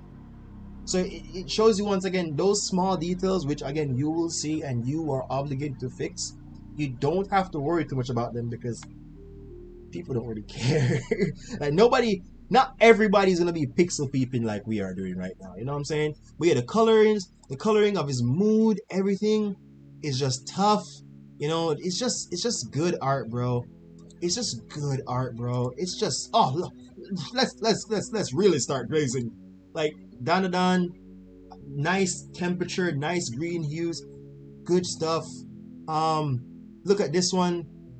and his art is very aesthetic. You know, this is drawings that people who grew up with like Teen Titans and these other shows can really appreciate because it's very aesthetic. You know, Robin's just here with his hand in his pocket at the flipping gas station, you know, filling up his car with gas. Like, come on, bro. Look at the coloring. Look at the color scheme, man. Like, when you learn to do stuff like this, dude, your art's gonna be on a whole different level. You seen the Teen Titans, yeah, because like it's super popular. Let me show you the next one. Look at this one. Look at this one. The Teen Titans are at a party with Blackfire. Look at the overall mood, the soft mood that you get with the purple hues. Like, bro. And very strong composition. Very strong composition. And like, I love the way how he does faces. I love the way how he does faces. It just chef kiss, bro, chef kiss. Like, when I see artists be this good and not worry too much about the fine details, but instead focus on like strong composition and strong coloring, it just makes me feel better, man. You know, the Rukia one looks so pretty. There is a Rukia one. Where's the Rukia one? I never saw Rukia one. But yeah, strong facial expression. I'm gonna look for the Rukia in a second. But strong facial expressions, all those things, you know, strong facial expression. It's just so good, man. Like, look at this. Nice character interaction. I didn't know that was the same guy, right? Because the art's so popular, dude. The art's so popular, dude. I especially love when he does reflections. I especially love when he does reflections right here. I just so good. Where's the Rukia one? I don't see a Rukia one really. Where's the Rukia one? Am I missing it? Unless there's a different character called Rukia.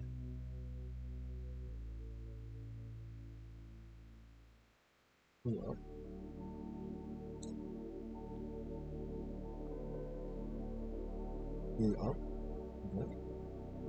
You missed it? Screw stream delay. Shoot. The white one. The white one. Oh, see, there it is. Oh, here it is. Yeah, the Rukia one stuff. Saw that Rukia was trending, and this is like a redraw. Look, he did this one in 2020. Right here. He did this one in 2020. Then he did this one with Bankai. And the art style hasn't even really changed. So it shows you how like you can like find your roots and stick with them. Like, yeah, I might sound like a bit of a hypocrite here, you know, because I made like a couple of videos talking about leaving your comfort zone and how important it is. That is important in its initial phase. You know what I'm saying? Like when you're just starting to learn how to draw, you're a bit young, and you know, if you're a beginner, you have so many more things to tap into, and at the same time, you can learn so much more when you leave your comfort zone. You know what I'm saying? But at some point in time, you're gonna get so good that there's really no place left for you to go. You know what I'm saying? It's like this guy has reached that level where he has found his footing in his style, and he found himself. But I don't think he'd have found himself if he didn't leave his comfort zone. This one right here, this one actually inspired a video on my channel, a drawing on my channel, and I think that drawing is super underrated in my opinion. This was the best thing I've ever seen from him. Like the Nikes, the coloring, the pencil, the way how it's shaded, chef flipping kiss. It just works, bro. It just works. Let me show you the video here. View your channel. Let me show you guys the video here. This. I did my own little thing on it. I can't find a drawing. I was playing chess while I was drawing. Okay. I did my own little thing on it right here. You see the fit, Danny? Yes, I did my own little thing here where I was like trying to get like a similar. Yeah. I even mentioned it right here. Just seeing Danny leap into action was what I liked most from Piccolo's drawing, and I started to like my version slowly. You know what I'm saying? This was hard for me at the time, by the way. Extremely hard. Let's watch the time lapse. Let's mute it. Let's watch time lapse. This was 1 year ago. Crazy. Let's watch time lapse. You know what I'm saying? Like, your boy was cooking a little bit. Your boy was cooking a little bit. You feel me? We were cooking a little bit. You know what I'm saying? We're cooking. We're cooking. Try to like get the little effect. Like, I think if I did this over again with the knowledge that I have now, I would do a better job on the coloring. I think everything else is pretty okay. The shoes drove me insane. The perspective was so difficult. It drove me insane. I used like a reference on Pinterest. It drove me insane. Bro, I loved everything about this, bro. And I want to do more drawings like this. This is the finished product. This is what it looked like in the end. I really should do more drawings like similar to how he does stuff with backgrounds and stuff. This is mine. This is his. This is his. You know, maybe he has more details in his houses and whatever. But, you know, I add a little cool little Fenton, because that's Danny Phantom's last name, Danny Fenton. It's not Phantom. That little Fenton sign here saying that he's leaping over. I was saying to myself that he's leaping over the sign of his house, jumping into action. So I had a little Fenton sign there, you know, I had a little ghost goo. Say that the ghosts are like leaking out, you know what I'm saying? Yeah, I actually love this. I actually love this. I don't really think there's much places to go. Like, maybe I could obviously do the pose better, do a stronger pose. Like, if we had to like nitpick it, the colors are actually pretty solid. I love this. I think it's one of my most underrated drawings.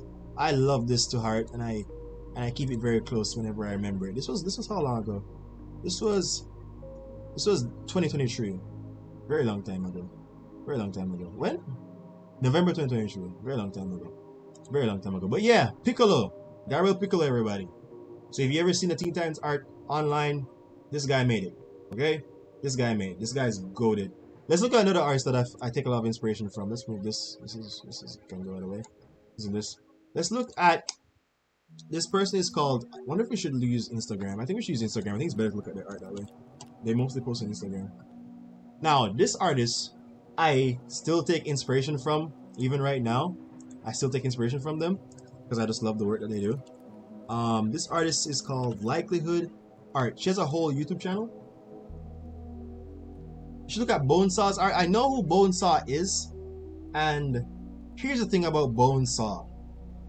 Bonesaw, or he changed his name so many times.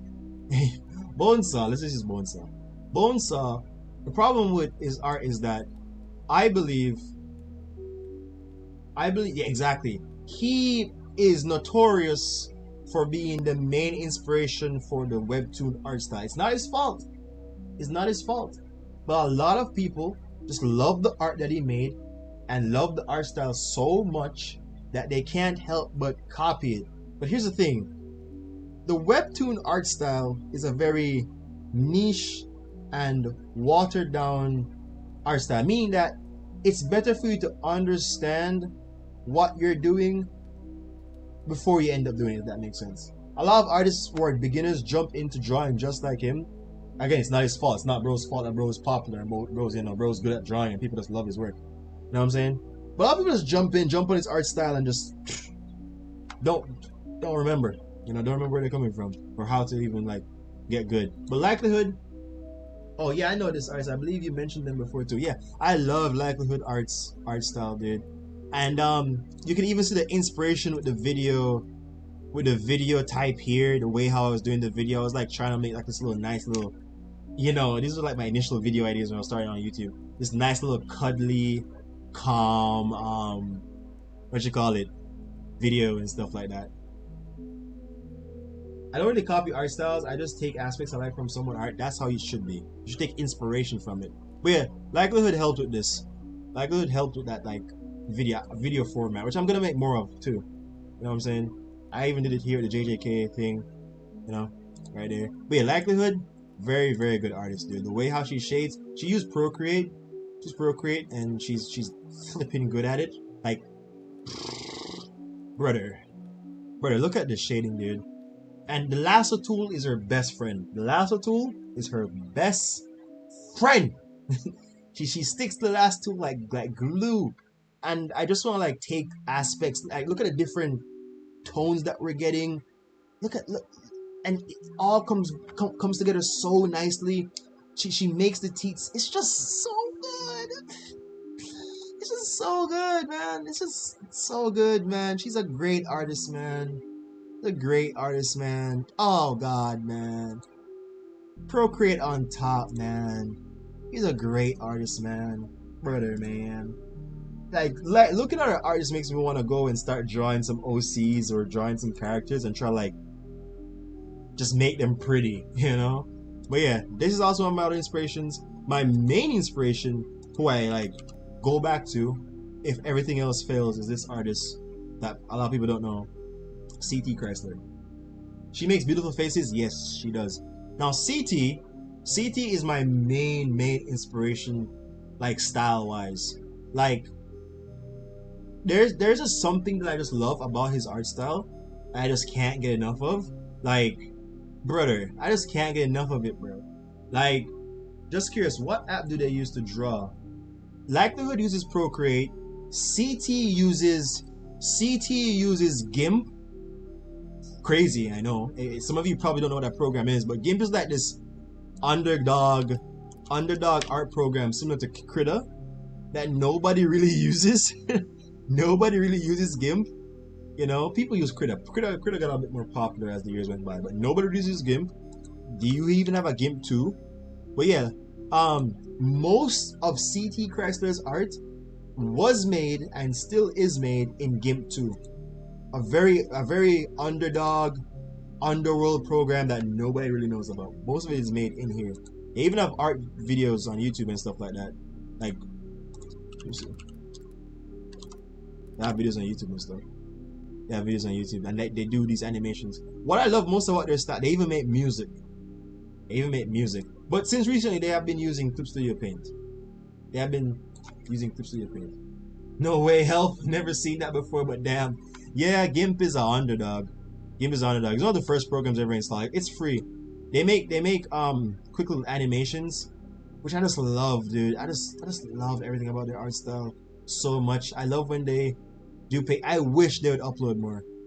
But here's an example. They're using GIMP right here. They're using GIMP right here to paint this, and it's just like 11 years ago. So sometimes it's good to look on your favorite artists because you can see that they were doing this for a very long time. I have not been drawing seriously for 11 years. Because sometimes you just gotta take time to look back on your favorite artists and, you know, appreciate where they're coming from.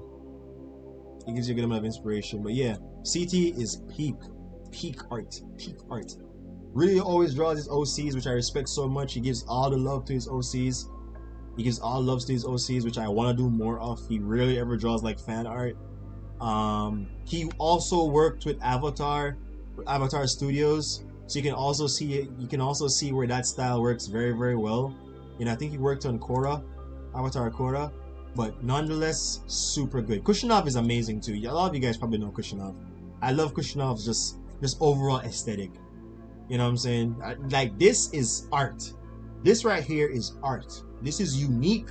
This is different. This is special. This is full-on art, in my opinion. You know what I'm saying? This is more than just drawing characters, honestly. Kushinov is super good, super amazing artist. Right? I've been like loving their art recently, especially look at this. Isn't this the Procreate thing? Oh yeah, we know Kushinov. We have to know Kushinov. Like, look at the brush that Kushinov uses for his line art. Like, look how bro just approaches everything. Kushinov is different breed, bro. Different breed, brother. Different breed. Like, different version. This is beautiful. Oh my god, this is beautiful. This is insane. Look at the lips. Look at just like. So good. Brother, look at this. It's beautiful. Like, anatomy, everything is beautiful. Kushinov is art. That's all I'm gonna say. Art. Like, he took anime and all those things and just made it more artsy than you ever think it should be. Art. Pure art. Pure art. So good. It's so good. But yeah, bro, busted.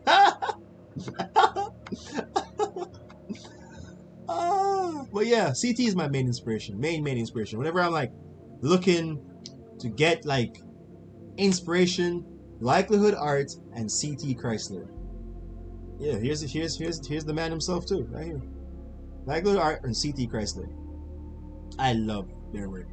I love their work. I wish CT would upload more on YouTube, but it is what it is. But yeah, I aim to have like this similar aesthetic and respect for my OCs, where I love them so much. I draw them all the time. I build my world. Like, this man has so many characters, and there's not a single story for any of us to flip and read. There's so many characters with different names, and he actually has backstories to them. You can find like little snippets of backstories here and there. More CSP practice. See, this is where he started to like use Clip Studio Paint. You know what I mean? Use Clip Studio Paint and do his thing. We should have got my boy going cuckoo for Cocoa Puffs. Where's sketch? My God, they did the lineup right away. Like, exactly. They just jumped in. They just jumped in, like, so much experience built up. This is like their OC, their main OC's parents and stuff. You know what I'm saying? Like, look, I've been revisiting a few characters lately. Here are some rough ideas for Annie's parents who I haven't touched in 3 years, and Kojo, who I want to make older. See, like, look at all these characters, bro. Give us a story. Give us a story, bro. Like, drop. Like, I know you're super busy with like animation work and working in the industry and whatever, but give us a story. God damn. Give us a story, man. Have you ever seen Emerald FMA Tarot art? My first artist brain rot? I've never heard about that. Let's look it up. FMA Tarot art. Oh, tarot card. Oh, tarot card art. Oh, no, I've never seen it. Oh my God, I've never seen it. We Demand Lore. Yeah, We Demand Lore. I've never seen it. Bro, when I got older, I looked back on a couple of Yu-Gi-Oh cards, like even recently, I looked back on a couple of Yu-Gi-Oh cards, and I'm like, damn, when I was a kid, I really couldn't appreciate the effort that people put in into making these things. You know what I'm saying? Like, so like even old Yu-Gi-Oh cards, the artists are like goated, but yeah, the FMA art is tough. My God, it's tough, man. Like, there's so like, and this is what I'm talking about. To understand that a human being sat down and made this is a different level of appreciation, dopamine rush, everything good than when you heard it's just made with stupid AI. You know what I'm saying? Like if we heard this was made with AI, we're probably like, oh yeah, that's cool, you know, ooh, lighting or whatever. But to know that a human being did this, more than likely, let's put it out there, you never know, because AI is getting so good these days. Not a human being did this, plus a human being did Fire Emblem art, Final Fantasy art, Kingdom Hearts art, Yu-Gi-Oh art. A human being put their time and effort to make all of these things that we appreciate. AI could never, bro. Like, when you look at AI, I think what makes AI so lifeless, even when it tries so hard to be like human-like, is because humans appreciate things less in certain cases when it's done too fast. You know what I'm saying? Like this might sound crazy, but don't you appreciate food more when you're hungry than when your stomach is already full? If you get what I'm going at here? Like, don't you appreciate the food more when you're hungry, and even though it took a while to cook and you eat it, it's worth it? You know what I'm saying? Versus like when your stomach is full and you've probably been eating good like every single day. You know what I'm saying? Like, human beings naturally lose that dopamine connection over time. So that's why even though AI tries so hard to be us, it just can't, man. It just can't, bro. It just can't, bro. Like, no matter how hard it tries, it just can't. It just won't give you the same feeling, bro. You can just jump in, type it into a generator, boom, boom, boom, give me a Full Metal Alchemist art, and it comes out. And yeah, it came out really quickly, but who cares? You know what I'm saying? Like, took me 2 seconds anyway. Let's move on with our lives. You know what I'm saying? But rough right. AI could never. Well, AI is drawing 6 figures, right? It's drawing 6 fingers. We can do bad all by ourselves, right? No 10, lol. AI just lacks intent. Yep. Yes. AI repeats itself too much. Yeah, and AI always be looking the same, bro. Always be looking the same. Look at this. Look at this. Does AI understand this level of composition? I don't think so. Not yet. The only thing you can probably do is just like one character or two characters at a time. The AI does not understand this level of composition. It doesn't understand what it takes to come up with a very good art idea, bro. Like AI could never chat. AI could never, man. So don't let no like yeah, AI sucks still. Like what it's doing to the community and what it's doing for us as artists is not great. But don't let no AI discourage you, brother. Like people are gonna appreciate your art. If anything, AI makes you worth a bit more because if everybody's using AI art, then the word for it is just obsolete. Versus when someone comes to you, an actual artist with actual skill, you're gonna be worth more to them. Especially if you're a traditional artist. So don't let no damn AI kill your vibe or whatever. AI not like us. It can evolve in art style like a human can. Yeah, it can't. It can't evolve. It can't. It has to always be upgraded or whatever. But yeah, man, I love CT Chrysler. CT Chrysler, Likelihood Art. Those are the two people I I always come back to. Those are the two people I always come back to. Like for inspiration, I love their art so much. I love their art so much, and I try to like grab little inspirations here and there and crush and mix them together to try and make something. Like it's probably not as obvious in my current art. That's because like you know this art like this is very intentional. The lighting is intentional, the way it's drawn is intentional, the pose is intentional, the story that it comes across with is intentional. So when you're being intentional, you get different results than when you're just being random, like what I tend to be. You know what I'm saying? Like most of the times these drawings are intentional. They have an intention behind them, a purpose behind them. Well, maybe not a purpose, but an intention is there. They wanted something, they had a vision, they wanted to see it. So like I'm definitely gonna be like combining. That's why I'm like trying to understand the importance of painting, values, and all those things. So I can start combining these things together to make better art.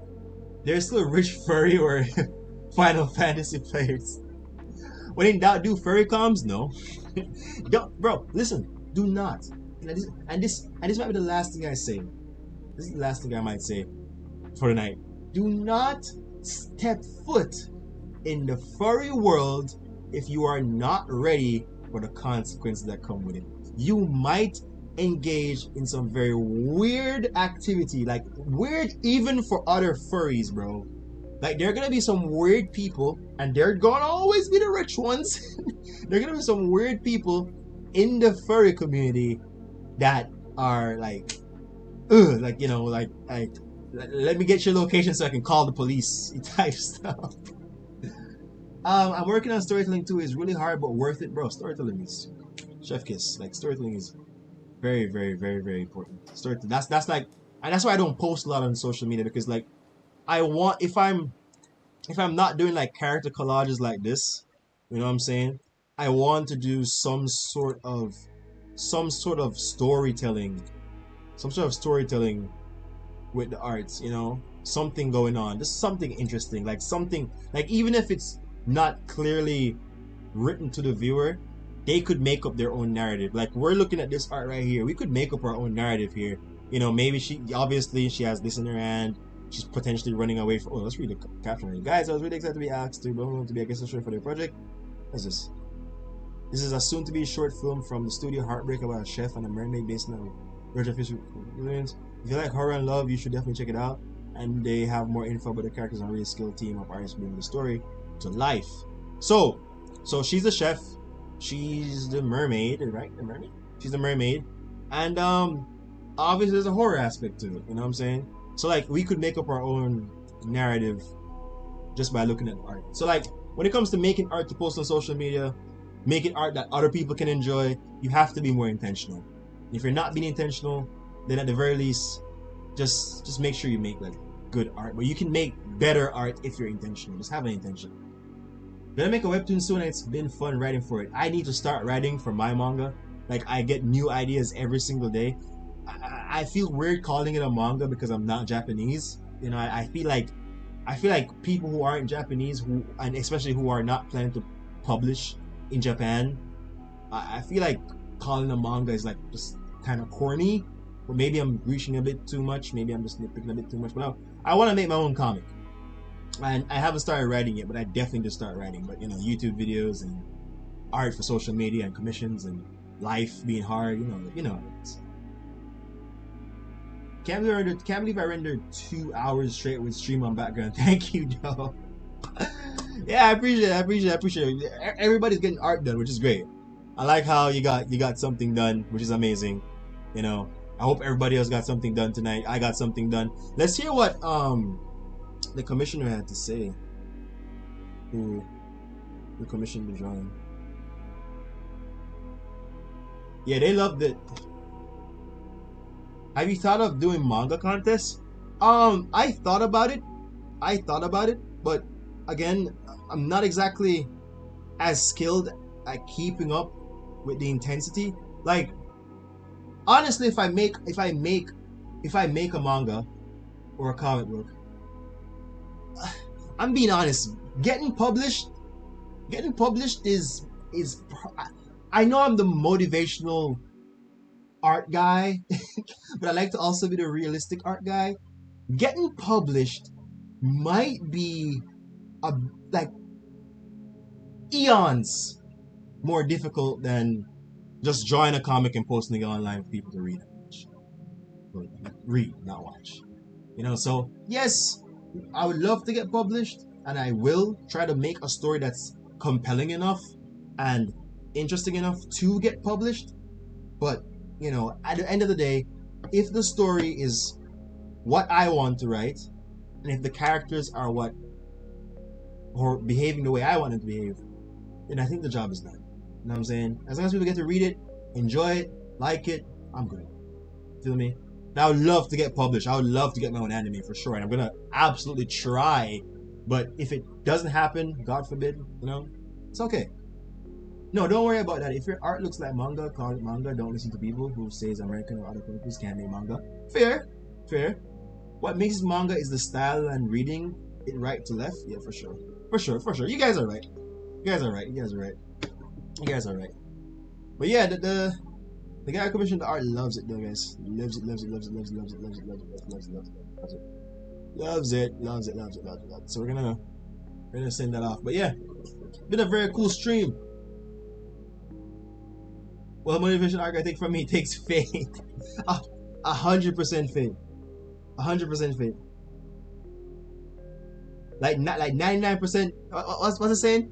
99% faith, 1% chance. 1% chance, 99% faith. That's what a lot of things in life takes. 1% chance, 99% faith. You're gonna 100% need it, brother. What he said, yeah, you're gonna 100% need it. But I'm gonna like document the process, you know, share it with you guys here on YouTube, share what's going on, and hopefully documenting the process, doing what I'm doing, can get some eyes onto the manga. And if it's good enough, then you know it will get where it needs to go. Like it's important as artists that we allow the art to speak for itself. You know, it's important that we allow the art to do the side of things that we can't do. You know what I'm saying? So, you know, hopefully it does pretty well for itself. And it goes. Actually, what she said. That she said. Yeah. But yeah, I'm gonna document that process. There's gonna be a animation arc. There's gonna be an animation arc. There's gonna be a whole OC arc. You know, all those things. You know, and the reason why I haven't done most of these things before, in the way that I wanted to do them, is just money. You know, money's a problem. But as I got older, I learned to live within my means, and I've learned to just do what we gotta do. You know, draw as if money wasn't an issue. You can see it right here on my Twitter, right here. This is just a little thing that I just made up. I don't know if it's a saying or not. It's a little thing that I made up right here. See, draw as if money isn't an issue. Because when you draw as if money isn't an issue, you do your best. You know, I think you put your best foot forward. You're not trying to like appeal to people. You're not trying to do things that like, you know, get you money. You know what I'm saying? Like your intentions are different. So that's why I draw as if money is an issue. That's why I keep that in mind. And I try to say it to other people. Ramon's also a very good artist too as well. Very good artist, very good with textures, all those things. The $1,000 fairy comes on the side and all your all your money problems will go away. I can only tell you about the fur community because I did do a couple fur commissions on the side and my money problems went away. My money problems went away. This is very good too. These paintings are very good, very nice textured paintings. And let's take a screenshot of this. I'm gonna show you like how the value studies that we practice are actually important in this. Let me show you something real quick before we head out. But yeah. You can do what you have to do. That's why I say like I understand completely if people gotta do what they gotta do. You know what I mean? If you gotta eat, you gotta eat. Don't let me stop you. But like always remember like do art that please people so that they can put food on the table. You know? And do art that pleases you so you can stay sane. Keep your brain intact. You know what I'm saying? So make art for the people will reward you with, you know, their hard-earned money, their time, so on and so forth. So give good unto the people and they'll give good unto you. You get to eat. It's a good philosophy, a good way to look about it. And make sure that you give good unto yourself so you can stay connected and stay sane. I learned that the hard way. And I still have this rough balance between the two of them. But nowadays I'm leaning more into just doing my own thing and hoping that it does good unto the people, which it obviously has done in some way because the YouTube videos did pretty good for themselves and people really do like them. So my job is done. You know. But yeah, the value studies, you can see right here that most of this is not even blended. It's just like random textures put together here and there, and it's not even about blending, and you still get like this super nice image. Like if we zoom out from this image and squint our eyes, like do it with me, just like squint your eyes while looking at your screen. Can you see those unblended areas? No, you can't. And that's what art is, or that's what painting is to most people, most professionals, most of those people who make these amazing paintings. It's not about this blending every single detail. It's about what it looks like from afar. Obviously, you have some artists who go all the way on detail, which is a good thing, but you don't always have to. You always have to. But yeah, that's gonna be it for me tonight, guys. Good stream, the best stream that I had so far. And yeah, you can't see it, right? The best stream that I've had so far in my 3-night run. I can't guarantee you there will be another 3-night run, or I will be online tomorrow night. But I'm gonna always try to, whenever I am streaming, I'm gonna always try to come around this time. So around 6 to 12 p.m. EST, because I know like a couple of you guys are European. You know, you live in Europe, we live in outside of the world. So like when it's nighttime for me, it's daytime for you. So around 6 p.m. to like 12 p.m. EST, you catch me here. So like turn on post notifications if you haven't already, you know, so you can always catch the streams whenever they happen. And yeah, super cool night.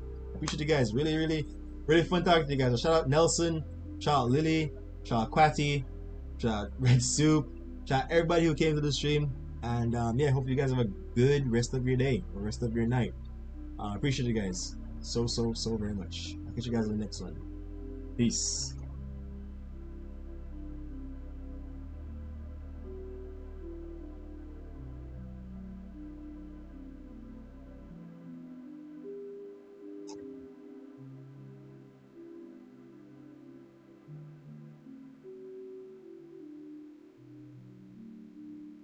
Bye, fam. Bye. Bye. See ya. See ya. See you guys. See you guys. Good night. Stop streaming.